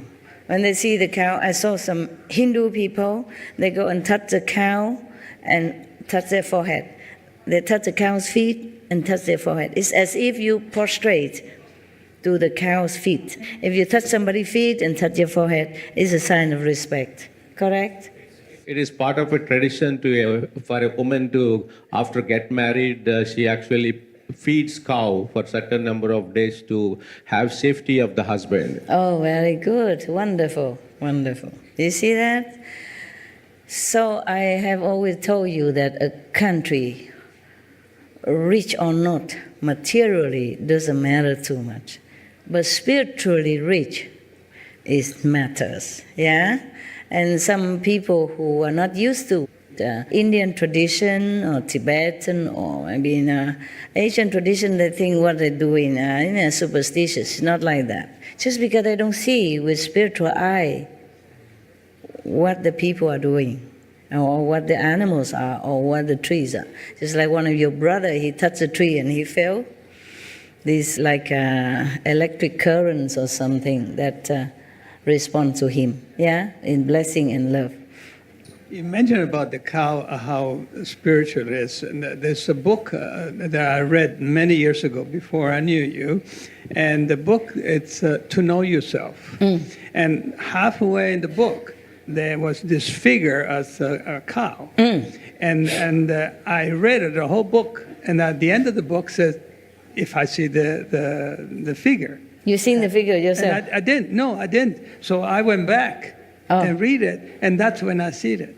I see the figure in the book, and probably it was that when you know yourself, you see yourself as the cow. Oh, I see. Understand.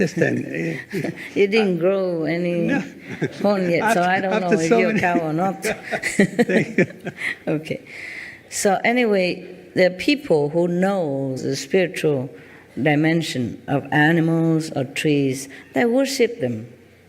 And then we, sometimes ignorant, civilized, educated people, thinking, oh, that's just, they worship things. It's not worthy and stuff like that, okay? They worship mountain, river. They all have goddesses in there.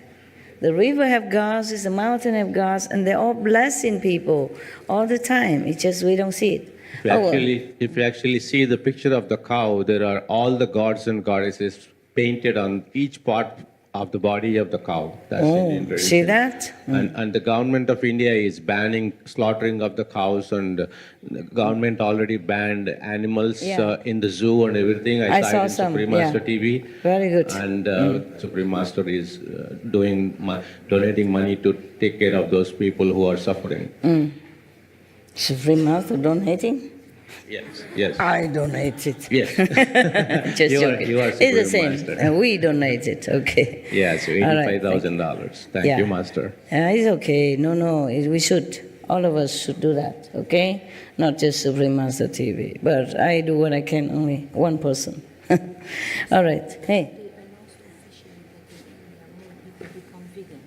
Yeah, tell. They announced officially that in India more people will become vegan. Yeah, of course they should. It was very beautiful. Yeah, India is supposed to be a spiritual country. They should be back to the origin, Originally they were like that. Yes, Master. Most of the NRIs like me who are staying here, who settled in America, they are doing whatever they could do, like constructing the water tanks and providing mosquito-free zones and electricity. And now it has reached to so many people, and people are not waiting for the government to respond. They are doing whatever they could do. And all the political leaders are also mobilizing NRIs. They're actually coming here and asking money from us and taking their money back and showing the accounts properly. It is done, it's not misused. So there's a lot of change and awareness. Very good.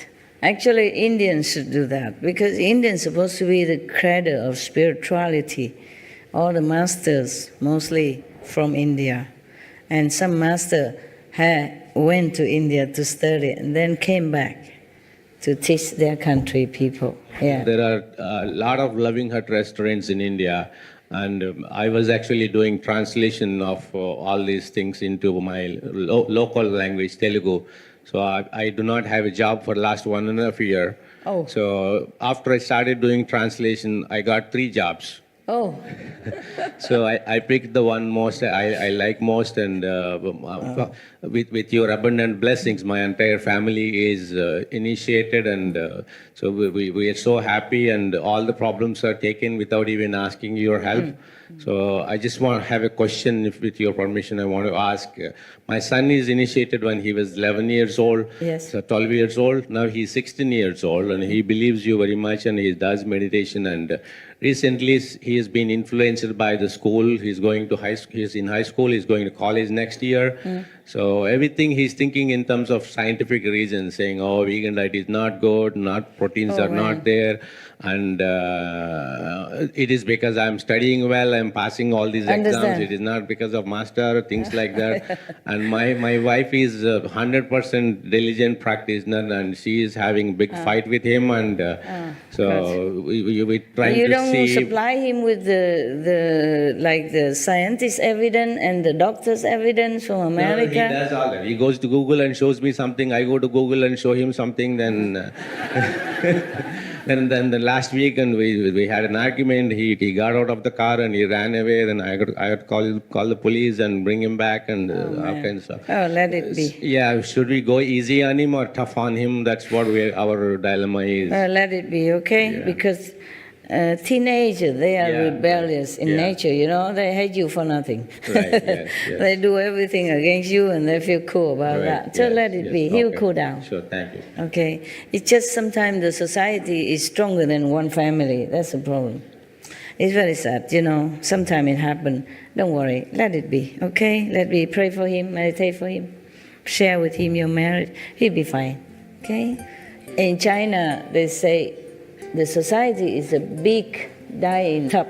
So we always get in this different color and wrong color. He's actually very good by heart. He does 5 precepts, and all his friends in his class, they take my son's lunchbox and eat vegan food every day.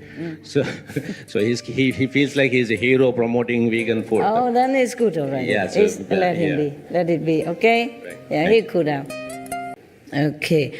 Ananda, when any such monks and nuns or white-robed donor, meaning the lay people who keep the 5 precepts, normally they would wear white robe when they see the Buddha, okay, to symbolize their purity and devotion to the Buddha. They are almost like nuns, it's just a lesser degree. They uphold some precepts, like the 8 precepts, 10 precepts, the 8 vegan way, or the 5 precepts. They call them white robe lay people. At the Dhamma ending age, who can rid their minds of greed and lust, hold the Buddha's pure precepts, and in a Bodhimanda make the vows of the Bodhisattva, etc., etc. I already read that. So Ananda asked how people will be able to stabilize himself in Bodhimanda, meaning meditation on the enlightened way. So the Buddha say you have to find the cow dung. You have to first find a powerful white ox in snowy mountains, and one that eats the lush and fertile, sweet-smelling grasses of the mountains. Since such an ox also drinks only the pure water of the melted snow river water, its excrement will be very fine. They can take that, mix with the sandalwood and plaster the ground with it, etc., etc. There's more work to do, but I don't think you need it. I am thinking whether or not I read all this to you. Because you have to find also incense, and you have to, because the Buddha say, if it's not in the snowy mountains, then the ox excrement will stink and cannot be used to smear on the ground. In that case, select a level place, dig down 5 feet or so, and use that yellow earth. Also good. Have to be 5 feet under the surface of the earth. Then the soil there will be pure. I don't think I can recommend all this to you because you only want to rely on master power to go to the 5th level. And I think more than that I can't ask you. India is a different place. When people devoted to the Buddha, they really do. And they go to all lengths. And they really want to and they want to become a Buddha and all that. You just want to sit here, listen to me talking with the calendar, and clap and happy, go home, do your business as usual, and pray to Master, and that's all you can do, I think. And eat vegan, of course. But the rest, I don't think, yeah. I don't think you're that eager to become Buddha, the way that the Buddha recommended. If whatever you want to do, if you want to become truly a Buddha and Bodhisattva, I don't think I can ask much of you like that. Or can I? Yes? Yeah. No? You really want to find a white ox in the Himalaya mountain and smear their dungs on your ground and the wall and then sit there for 3 weeks on end? Can you do that? Yeah, forget it. I don't need to ask. Okay? 3 weeks no sleep. Of course you can, I know that. I ask you if I can ask you to do that. You say, yes, you can, Master, of course. Okay. I have to confess to you, maybe I also cannot do that. Okay? I have different way to reach whatever heavens I want to reach. And this is for the Indian, okay? The one who rely on the Buddha and have to do this and that. In India, we can do that.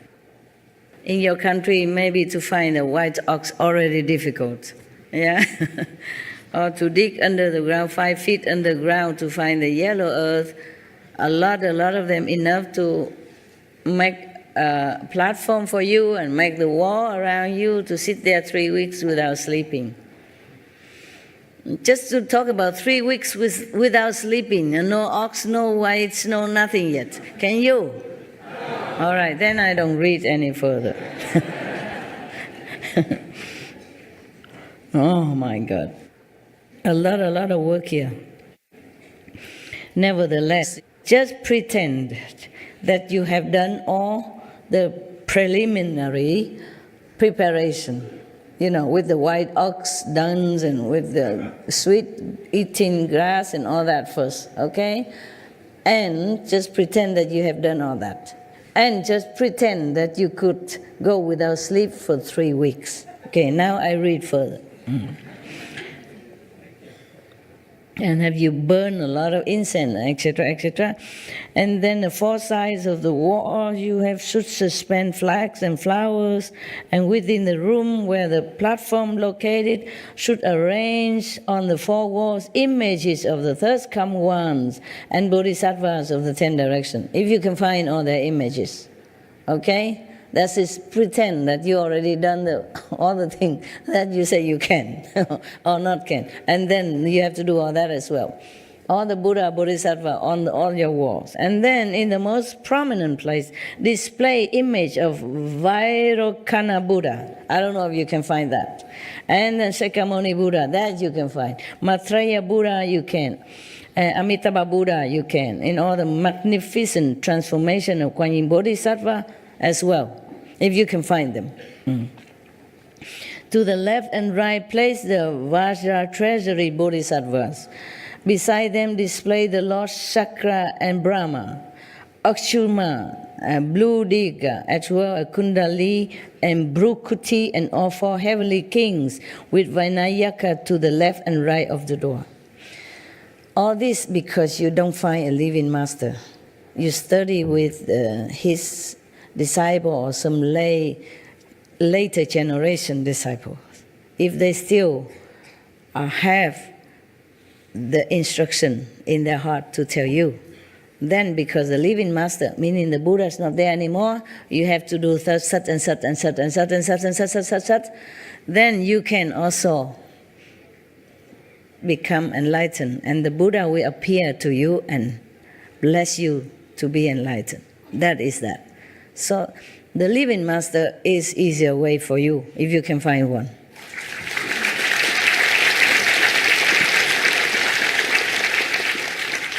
There's some more. So many Buddha image and Bodhisattva and heavenly being already. Some more coming, in case you want to try. Yeah. Then suspend 8 mirrors in the space around the platform, so that they are exactly opposite the mirrors on the platform. Can you remember all that? No. This will allow the reflections in them to interpenetrate ad infinitum. And during the first 7 days, bow sincerely to the thirst come ones of the 10 directions. Every day, bow, non-stop. To the great bodhisattvas and to the names of the arhats, if you know all of them, okay? If you can find their names in any sutra or by any chance. But that was just almost immediately, a few hundred years after Buddha died, after the Buddha Nirvana. Now it's too far away already. It's very difficult to trace down all these names of Buddha, Bodhisattva, even if you want to. So living master is the best, okay? Find one.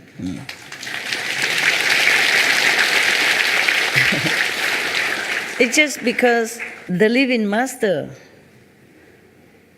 are the transmitter directly of enlightenment and blessing. After the living master is gone, the energy diminished as days go by, years go by.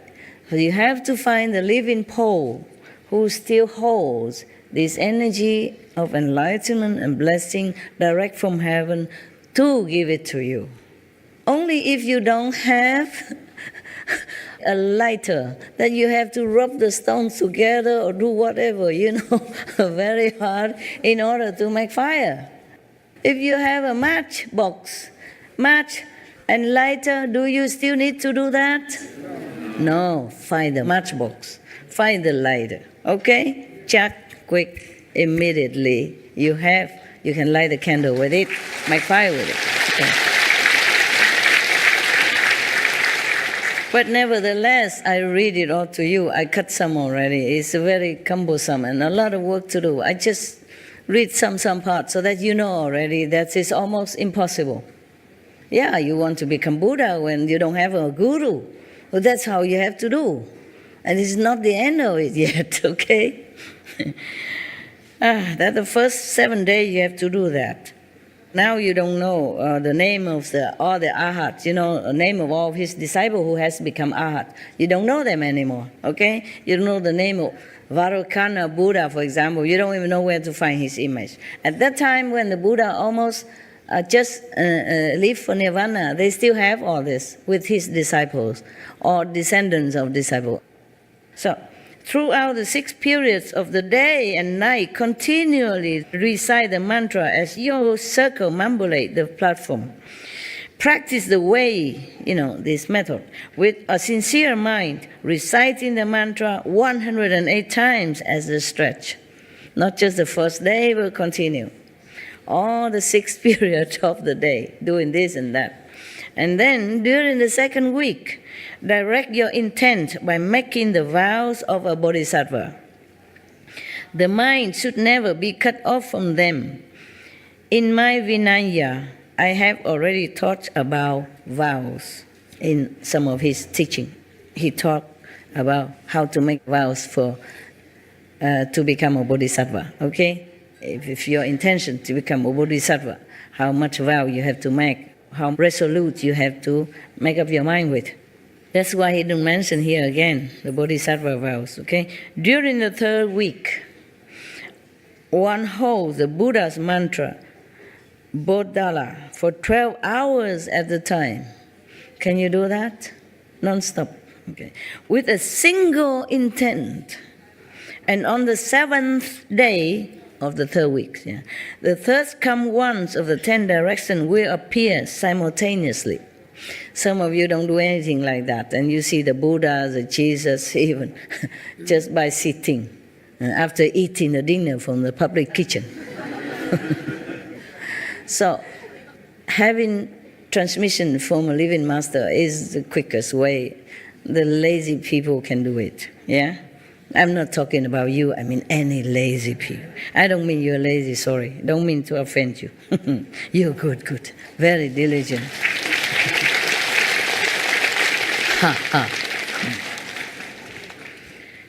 So they will appear to you if you do all that for 3 weeks long, non-stop, single-mindedly, bowing, reciting, meditating, praying, and incense, and etc., and all these formula at one time.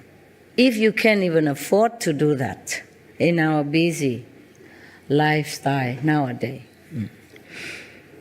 So the Buddhas will come, and Their light will be mutually reflected in the mirrors and will illumine the entire place. And they will rub one on the crowns of one's head. Some of you never know anything like this, don't even heard about it, and still have a lot of Buddha's lights you see in everywhere. Yeah? Some of you. So, all right, then you know it. If one cultivates this samadhi in the Bodhimanda, then even in the Dharma ending age, one can study and practice until one's body and mind are as pure and clear as Vaidurya. I guess something very pure. What is that in Sanskrit? Vaidurya, you know? Any Indian people? As pure as Vaidurya. Vaidurya is a stone, Master. A stone? Yeah, it's a stone, butt stone. What kind Indian butt stone. Oh, is it clear and transparent? It's Yes. like crystal, something like Yes, that? yes. Okay, got that. Thank you. Thank you. Mature state of a diamond. Ah, okay. After the Vaidurya, it becomes a diamond. Oh, yeah. All right. That's cool. You want to ask something so urgently? When I was listening to you at first talk about the different Buddhas and the way to become a Buddha and to go through all of these different rituals, and I was going to say that what you've said, a living master, having you as a master, we can bypass all of these rituals because we can't get to those points anyway. You can't find all of this. Is No, like you don't running have time. for loose ends. But we have you as a living master, and everybody needs a living master to achieve what we're trying to do. Yeah. And so that was the point. But then you started touching on these things and cleared that up. All right. Thank you for your opinion. A valuable advice. Thank you.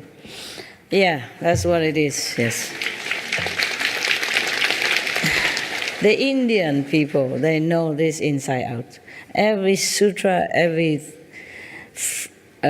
book of Vedas emphasize always living master, living master, living master.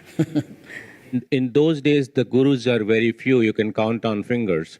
That is why all these procedures are available. Right now, we have the Himalayas is right here. So Except no snow.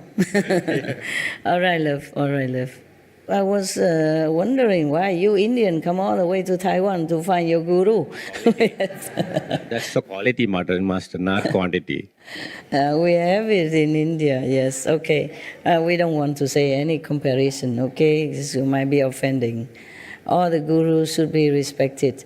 It depends on your level, you know. If you are not ready to a higher dimension or teaching, then you cannot just blame any master. Master, I was told by the holy man that I met, he told me that in his own life, he was fortunate enough to meet 5 enlightened masters. And then when I just spontaneously said, can I meet 5 too? And he closed his eyes and he said, now they're gone, there's only one. He told me very clearly, there's only one. Oh. One, meaning there's only one enlightened, fully enlightened master in the world. Where is that? I guess you. Oh, wow. Wow. Whoever told you that, I want to ask him where. Well, thanks to your master, huh? He is a good one. All right. If you believe that, it's good for you. If you have proof for that, good for you. If you don't have proof for that, don't blame me. Huh? My previous master knows you, Master. Who? My previous master, whom we discussed with you, Brahmarshi Patriji's Pyramid Spiritual Societies. He is a Buddha's meditation master. Oh. He knows, and I still meet him whenever he comes to USA. He stays in my house. He knows me? You know him, he knows you. Oh. So you have seen his picture and you told him who he was. And so last time when I met him, and he said, myself and my wife, these two are Supreme Master Ching Hai's favorites. Oh. And he actually asked me to invite you to India And actually, every year from December 21st to December 31st, every year they do a group meditation with 100,000 people. Oh. So they construct pyramids at the scale of 5,000 to 6,000 people can sit inside. He actually asked me to invite you to India. So every 3 months, they actually publish Supreme Master Ching Hai's vegan diet and all those things in their magazines. Oh, yeah. Right. Wow. Thank him a lot and tell him that I really, really appreciate his invitation. It's official now, she said. Right. Official now, Indian goes vegan, okay? All right, please tell your master that I pay respect and I thank him. Thank you, Master. Yes. Okay. All right. There are so many, Master. It's easier for you to choose now. They actually believers of the cosmic energy, which is produced through pyramid, like Giza pyramid. So all the disciples, most of them, whoever has little bit money, they build a small pyramid. Because the cosmic energy is built at 45 degrees. Yes. That's the reason even Giza pyramid is giving energy to the earth. Yes. That's why they built the pyramid before. I have told in one of my lecture that there's a meditation place. Right. People just thinking, don't know what, but I say this. No, if you sit inside a pyramid and do meditation, you achieve samadhi in More concentration. quickly. Just physically speaking, it's more protective. Right, yes. Yeah. And whatever negative power, it will disperse out, Right. in this shape. Yes. And I told a long time ago, I don't know if it's recorded or not, that because some people ask me, what's a pyramid is for? Is it a tomb or something? I said, no, in the old time, people built it just to meditate. It's a meditation place. Now it's proved it. All right, okay. So do what you can to help yourself. But I don't think that the London people can build pyramid into their little apartment. It's very expensive in London, for example, Paris, It's enough to put furniture inside and you zigzag your way through it. Yeah, we're more worried about the soul level, not the body level. That's why you are here for us, Master. All right, good. Thank you for your valuable information. Thank you, Master. That just confirmed what I said before. The pyramid is people built it for meditation. Everybody think it's a tomb or what is it inside? Nobody even know up till now what for. For meditation purpose, yeah? Number one is very good concentration inside, energy, okay? Also the cosmic energy can help you, okay? It's one pointed like that, yeah? Okay, and then number two is that in the desert it's so hot. The pyramid is very thick.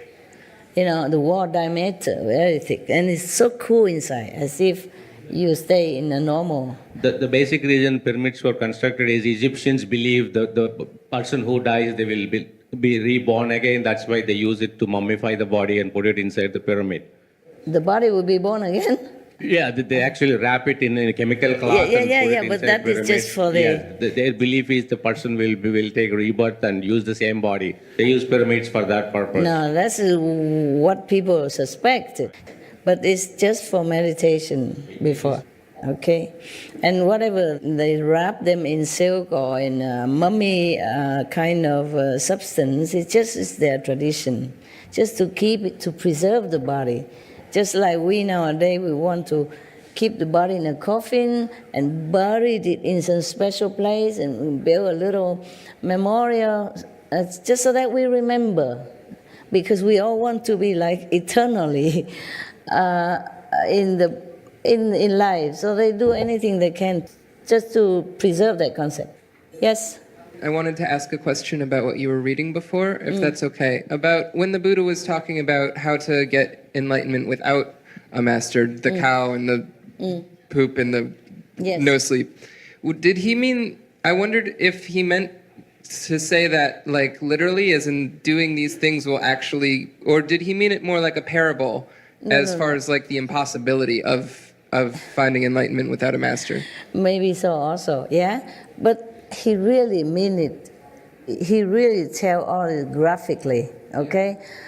But also, it's possible only because his disciple is still there.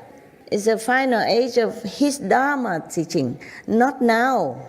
Not now anymore. Not after 2,700 years of his nirvana. At that time, Buddha just passed away, final ending age about 500 years after he passed away. That's in other sutra he said that. Yes, for him, for his teaching lineage, end at 300, 500 years after.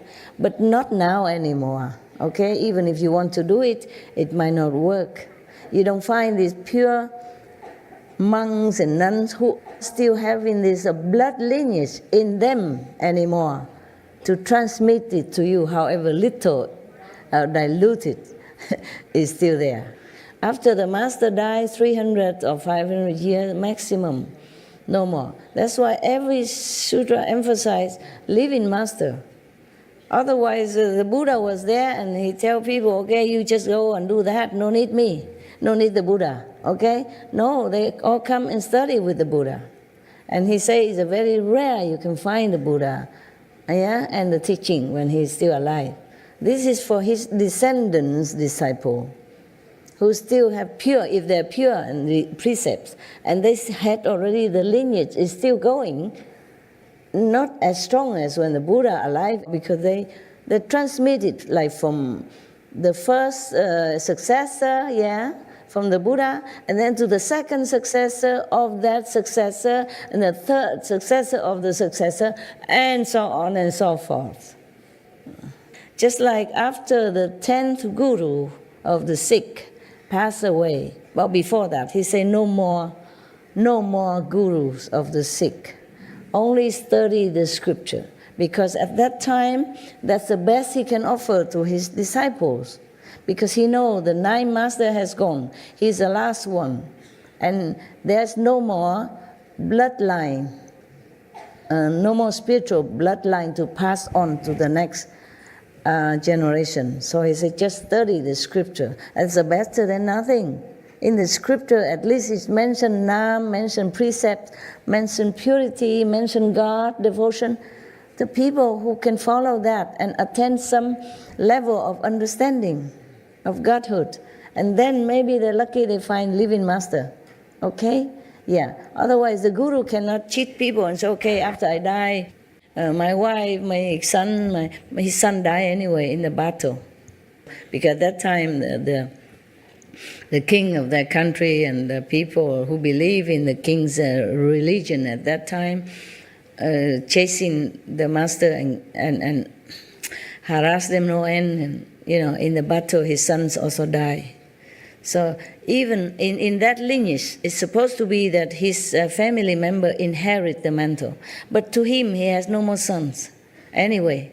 And he knows there's no more gurus in that lineage to uphold the continued bloodline of the spiritual practice. So he says, study Granth Sahib scripture. At least these are the teaching of the gurus, the true gurus, 10 of them. Continue, at least there are still blessings in there. But that is for his immediate disciples and descendants. Later on, probably is all diluted already, but still helpful. Like people believe in the Buddha, they know they should not kill, they should not steal, at least something to keep them afloat and not go to hell, not to descend into lower level and suffering, okay? If they keep the precept as the Buddha taught, even now, if they don't kill, they don't steal, they don't lie, I mean, normal people, even if they eat a little meat, but without knowing the vegan stuff, without having hatred or killing instinct in their heart, keep the 5 precepts, they still can be reborn as human, you know, a decent human, have a comfortable life. And if they continue the 5 precepts like that, they will be reborn again as human, decent life, comfortable. So it helps to study the scriptures. And it helps to learn, you know, from the Bible that you have to be good, you have to, you know, fear God and pray to Jesus, etc. It helps them, okay? That's why the 10 guru of the Sikh tell them study Granth Sahib. The Granth Sahib is your guru. What else can he say when he knows there's no more lineage left? But that doesn't mean he stopped there. It could be that one of his disciple or descendants of the disciple continue studying together a little while longer, and it could be that one of the master descended into that lineage afterward, after the 10 guru passed away. And then he became a master, and then continue the lineage in elsewhere, not in his family lineage. You got that? Because it's like this. In that Sikh system, from the first guru to the 10th, it ends there. Why is that? Because one of the family member of the master have a very selfish wish. One of the earliest Sikh master has a daughter, yeah? Okay. The Sikh master, they're married, okay? But they don't indulge in, physical sensation the way normal people do. They just sometimes have a corporal contact so that they can have children, okay? It's just tradition to have children. So they have 2 or 3 children, maybe like that. Once a year or twice a year to be together with wife, nothing more. Now, one of the master has a daughter, okay? She was sitting with him. Even if she's a daughter of a master, she always had to sit lower than the master. Even a wife or the mother of the master always sit lower than the guru, all the time, in India like that. That you're not allowed to sit, it's just tradition.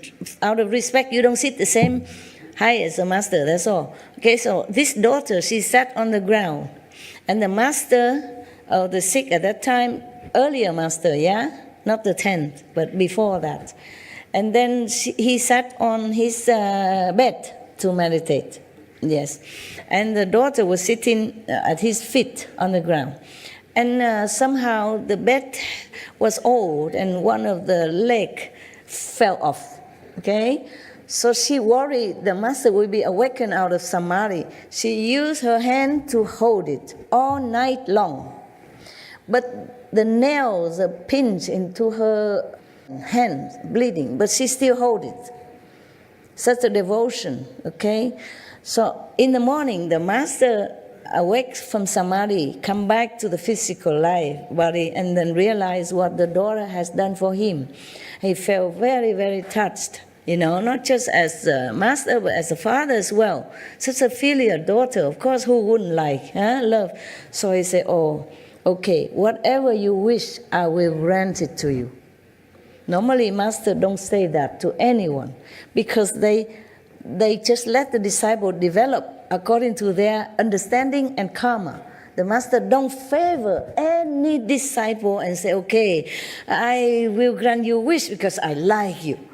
Because you are my daughter, you are my wife, you are my son. No. Or you are my favorite disciple, or you give me $1 million, nada.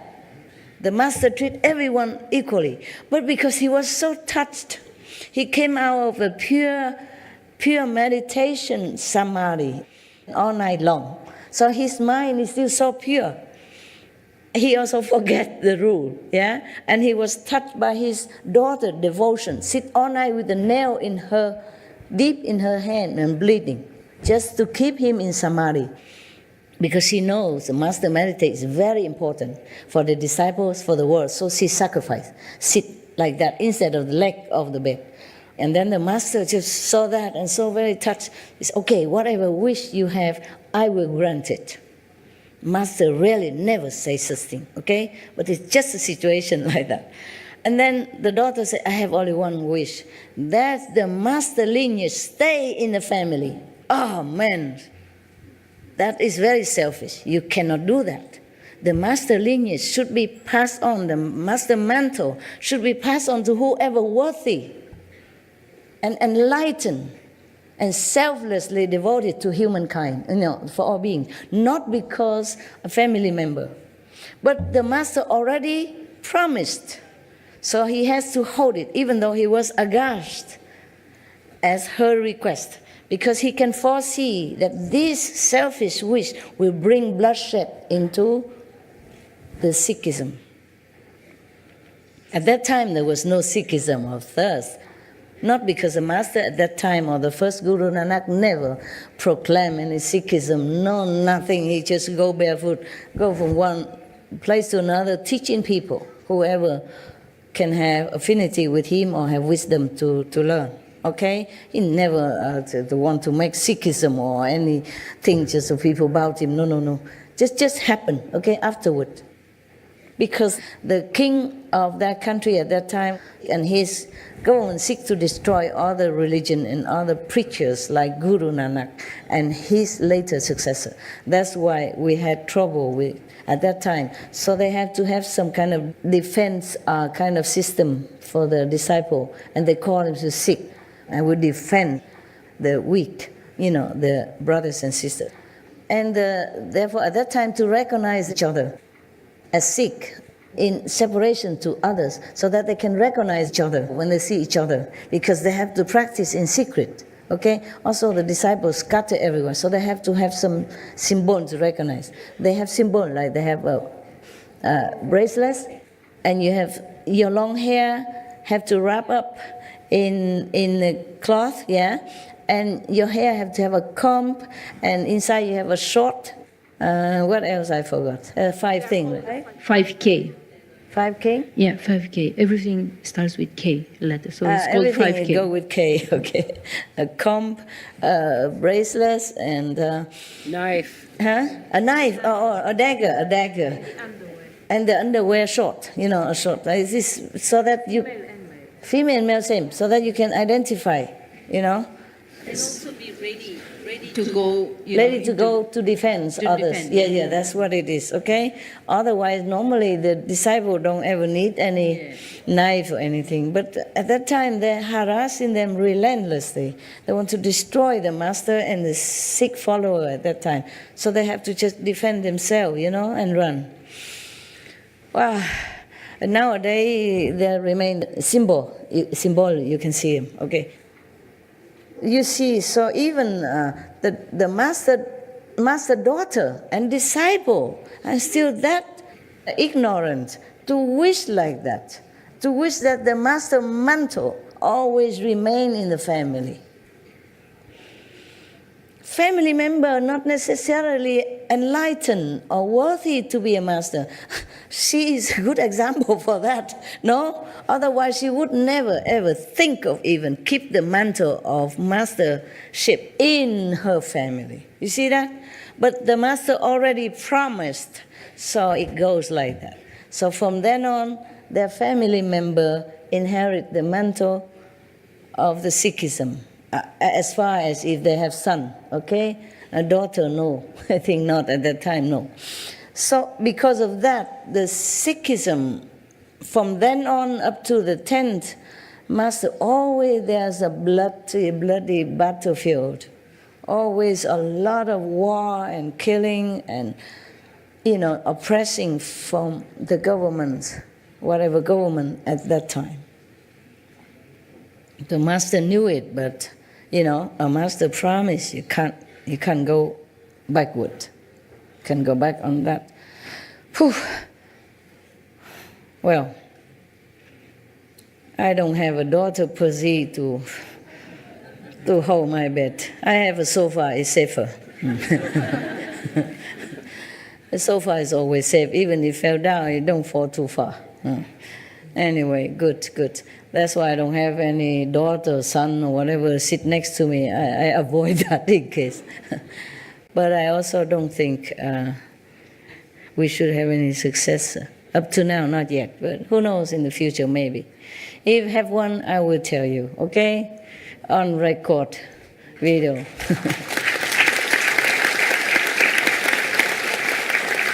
Long years ago, I thought maybe there's one. But then later, because the world changed, the karma changed so much, I don't think it's possible to anyone to handle the matter, up to now. So I have to continue. Okay then. Any more? You want any more stuff? All right. I think I almost done with that. And this subject about the precepts. Let's see if the Buddha say any more. Ananda, if any one of the monks' precept transmitting masters or any one of the other monks practicing with him is not pure, then the Bodhimanda as described will not be successful. Even if you don't sleep for 3 months, even if you're pure, if you find all the white cow and the dung and the grass and the, whatever you do, more, the Buddha described more work to do, but I thought, oh yeah, it's impossible, so forget that. I just read some for you, and you already think impossible. Okay. Therefore, the Buddha said, even then, if the bhikkhu, the monk who transmitted the precepts to this ever sincere seeker, if he is not pure, then you're doomed. You just work for nothing. It's that difficult. Not just that, okay, I don't sleep 3 weeks and I find the cow and I do this and do that. As the Buddha said, then I'm fine. Who knows if the bhikkhu give you the precept is pure or not pure? He could do that maybe because he likes to do it, because he thinks he's pure, because he thinks he's worthy. Who knows? Maybe he thought it's not pure. Therefore, even if you have all that from one of the monks, the other precept to you, you can never be sure. This is the problem. All right, got that? Okay. So after 3 weeks, Buddha's still talking now. After 3 weeks, one sits upright still. Your job not done yet after 3 weeks, okay? Not sleeping, still not. After 3 weeks, one sits upright and still for 100 days more. Oh dear God. Oh. Ay, ay, ay. I thought after 3 weeks it's already kind of, incredible marathon, feast. 3 weeks, non-stop, no sleep, doing all this already. And still sit another 100 days. My God. You should be always choose your birth whenever a living master is born. So that when you grow up, your time, your age, you come of age and you can go and grab this master and quick. Not doing all this. I don't think I can. I honestly tell you, not me, okay? Not 3 weeks non-sleep and doing all this outer performance and 100 more days. How long is 100 days? 3 months? 3 months plus. Okay. Those with sharp faculties will not arise from their seats and will become Srotapatamabana. Yeah, mean one of the non-return. Okay? Yeah. Although their bodies and minds have not attained the ultimate fruition of sagehood, not yet, not the highest, but already something on the way. Yeah. They know for certain, beyond exaggeration, that they will eventually accomplish Buddhahood.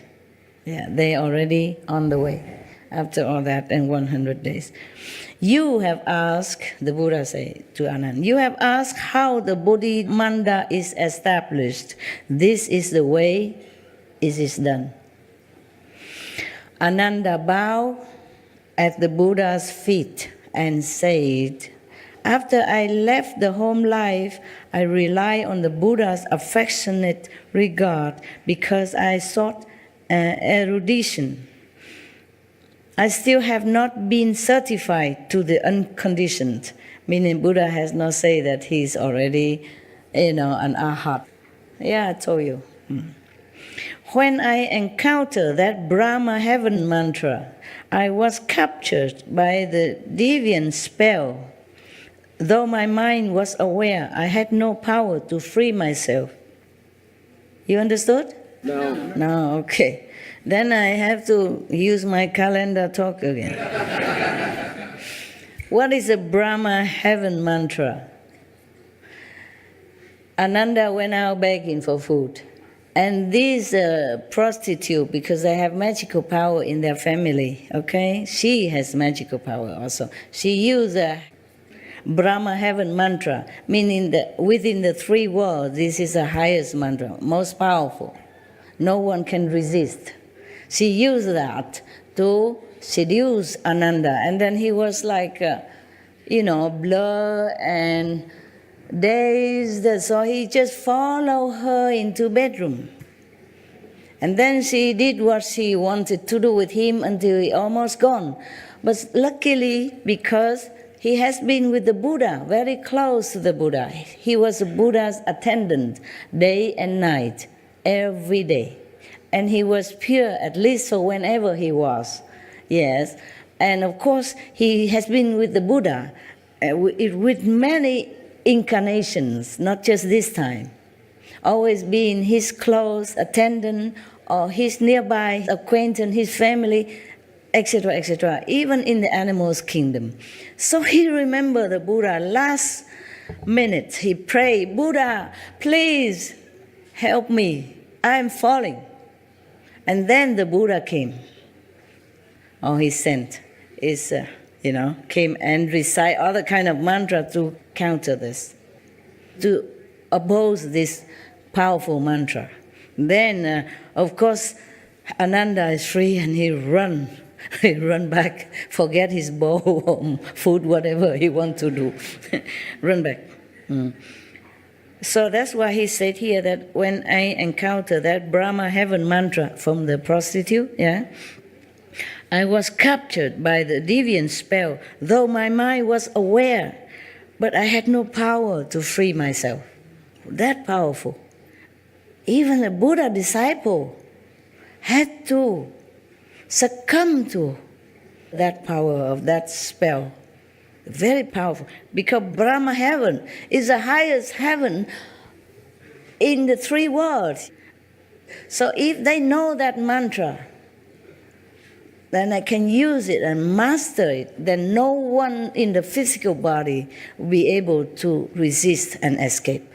Lucky for Anand, because he was always with the Buddha, life after life, and always doing good things. With the Buddha or without the Buddha, he was always virtuous, moral, good physical humans, or devas, or animals. So because of that, he can, even in such a dazed situation, mesmerize spirit, he still can remember the Buddha and pray to his master for help. Otherwise, he's doomed, finished. So he's saying, continue. I had to rely on Manjushri Bodhisattva to liberate me. That means the Buddha sent Manjushri immediately there and then free Ananda.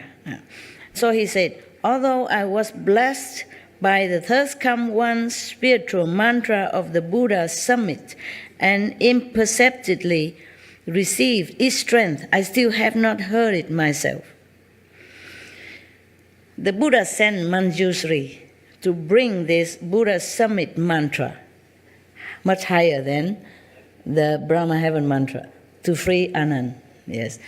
Although the Buddha told him that, that because of that mantra for Manjushri, so he's free. But he doesn't hear it yet himself. The Manjushri just went there and do it. But of course, inside, just like you recite the 5 holy names inside, and somebody get benefit. But that person know it because you told him, but he never heard it himself. Okay, so same. Ananda said he has not heard that mantra from the Buddha summit. Yes. So I only hope that the greatly compassionate one will proclaim it again to kindly rescue all the cultivators in this assembly and those of the future who undergo the turning wheel, so that they may become liberated in body and mind by relying on the Buddha's secret sounds. Now, at that moment, everyone in the great assembly bowed as one together at one, just bowed down together, and stood up, waiting to hear the third come one's secret divisions and phrases.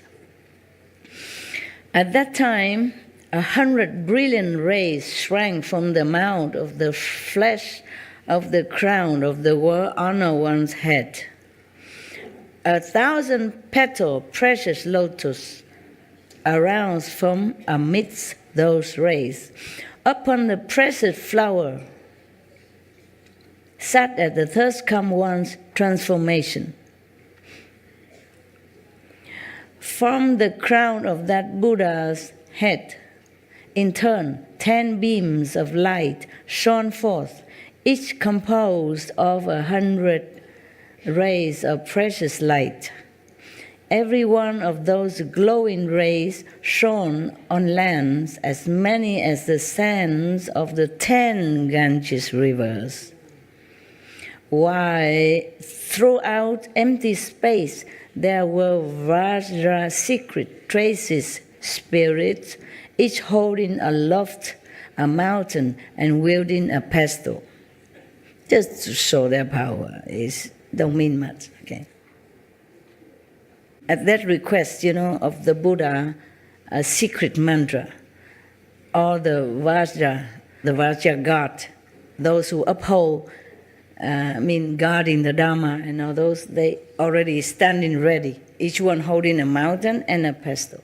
It's just their position, ready to protect the Dharma, to protect the Buddha's secret teaching, okay? So they're all ready. The great assembly, gazing upward, felt fearful admiration and sought the Buddha's kind protection. Because when the Buddha protectors are ready in their position, they can destroy anything. Anyone who is not pure, anyone who has a bad intention towards the Buddha or the Buddha's teaching, they are ready. That's why they hold the mountain and pestle, ready to crush anyone, any being who's not respectful, who's not pure. Because this is a very sacred, secret mantra. And the Buddha used that to rescue Ananda and also maybe in the future being. That's why they're all ready to protect it. Yeah? That's why the assembly, who are kind of not yet strong in spiritual position and level, they're so scared, fearful, and they ask the Buddha to protect them. Because these are Vajra gods, they are fearful looking. Now holding big mountain and pestle ready to attack anyone or crush anyone. So the assembly, not just monks and nuns or bodhisattva, but the assembly with the dragon and those ghosts and demons and all that good ones, and they're still fearful because they know they're not up to anything, up to any standard to protect themselves. In case the Vajra gods want to crush them, because they look too fearful, so big and giant, holding big mountain and pestle, and it's not a small one like the golf stick, yeah, big, and mountain holding, ready. So they seek the Buddha's protection, and single-mindedly they listen as the thirst come one in the light at the invisible appearance on the crown of the Buddha's head, proclaim the spiritual mantra. That spiritual mantra is more than 10 pages long. From 173 to 191. How much is that? More than 10 pages, for sure. Yeah, I was right. You don't need it, okay? Number one, you have your protection, okay? You have your master power protection. Number two, it is translated.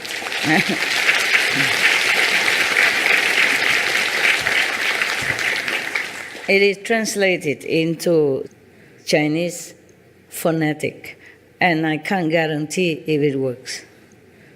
It might work if you're really sincere, of course, but it's 20 pages long. If you keep reciting it, maybe it works. You want me to recite it? No need, huh? Okay. Whew, it takes a long time to recite. Maybe another time if I have to, okay? If it's good for you. Maybe another time. I will ask the Buddha whether or not I have enough power to recite it for you. Okay? Not just the words, but you have to have this kind of inside power to recite it, even if it's translated into just phoneticized Chinese. Got that? Okay. All right. The Buddha praised this secret mantra. Okay? Very, very much. But I think we end it here now. Tomorrow we continue. But maybe with the mantra, maybe not.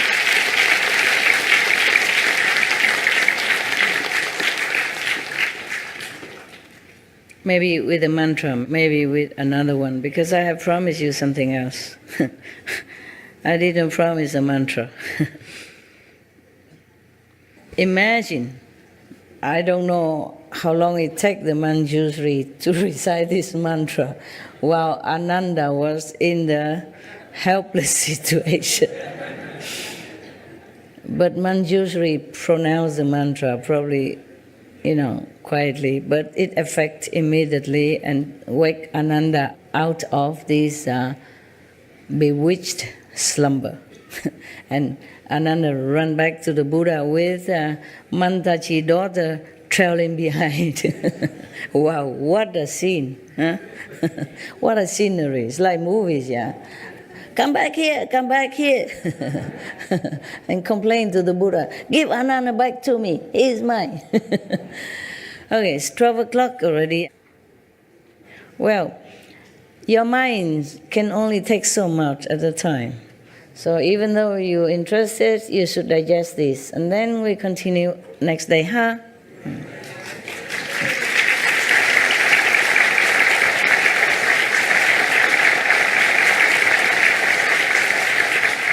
Tonight I will sleep in a tent like you. I will enjoy it. Fresh air,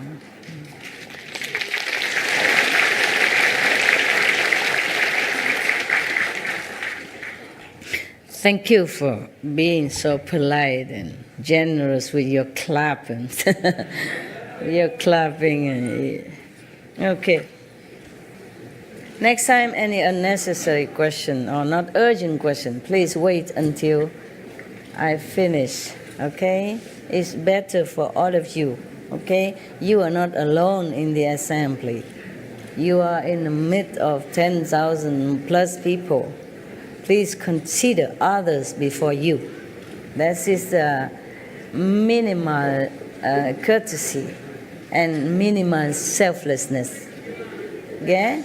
And if you listen to the teaching of the sage, even from by time gone, it's good for you, okay? Instead of just thinking of one single question, which it wasn't that important, wasn't really necessary to us in the middle of that. You should respect the Buddha teaching and continue listening. That's the best, okay? If any question, there is time to ask, okay? Anything to do with the subject is better. To keep it, the energy, clean, pure, concentrated, and blessing flowing. Huh? Next time, remember that, all of you, okay? A good night.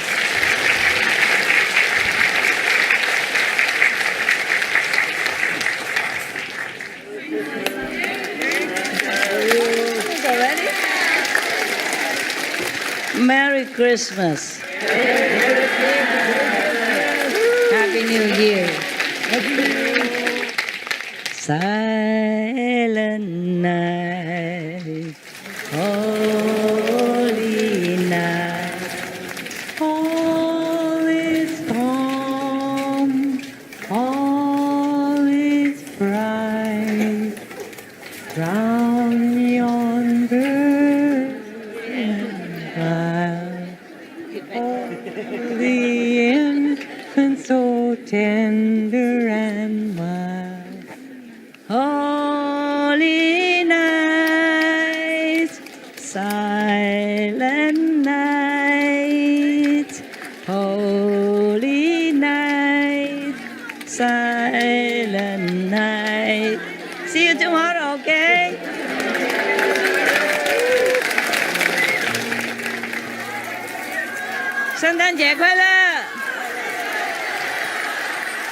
Happy Christmas! Giáng sinh vui vẻ! Merry Christmas!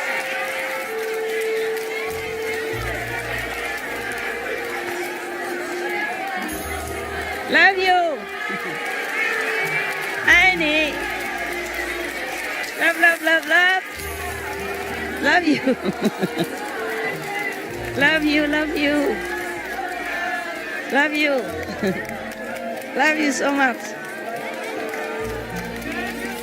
Merry Christmas. Merry Christmas. Happy New Year. Merry Christmas. Happy New Year. Giáng sinh vui vẻ. Phố ở Weihnacht. Joyous Noel. Joyous Noel. Joyous Noel.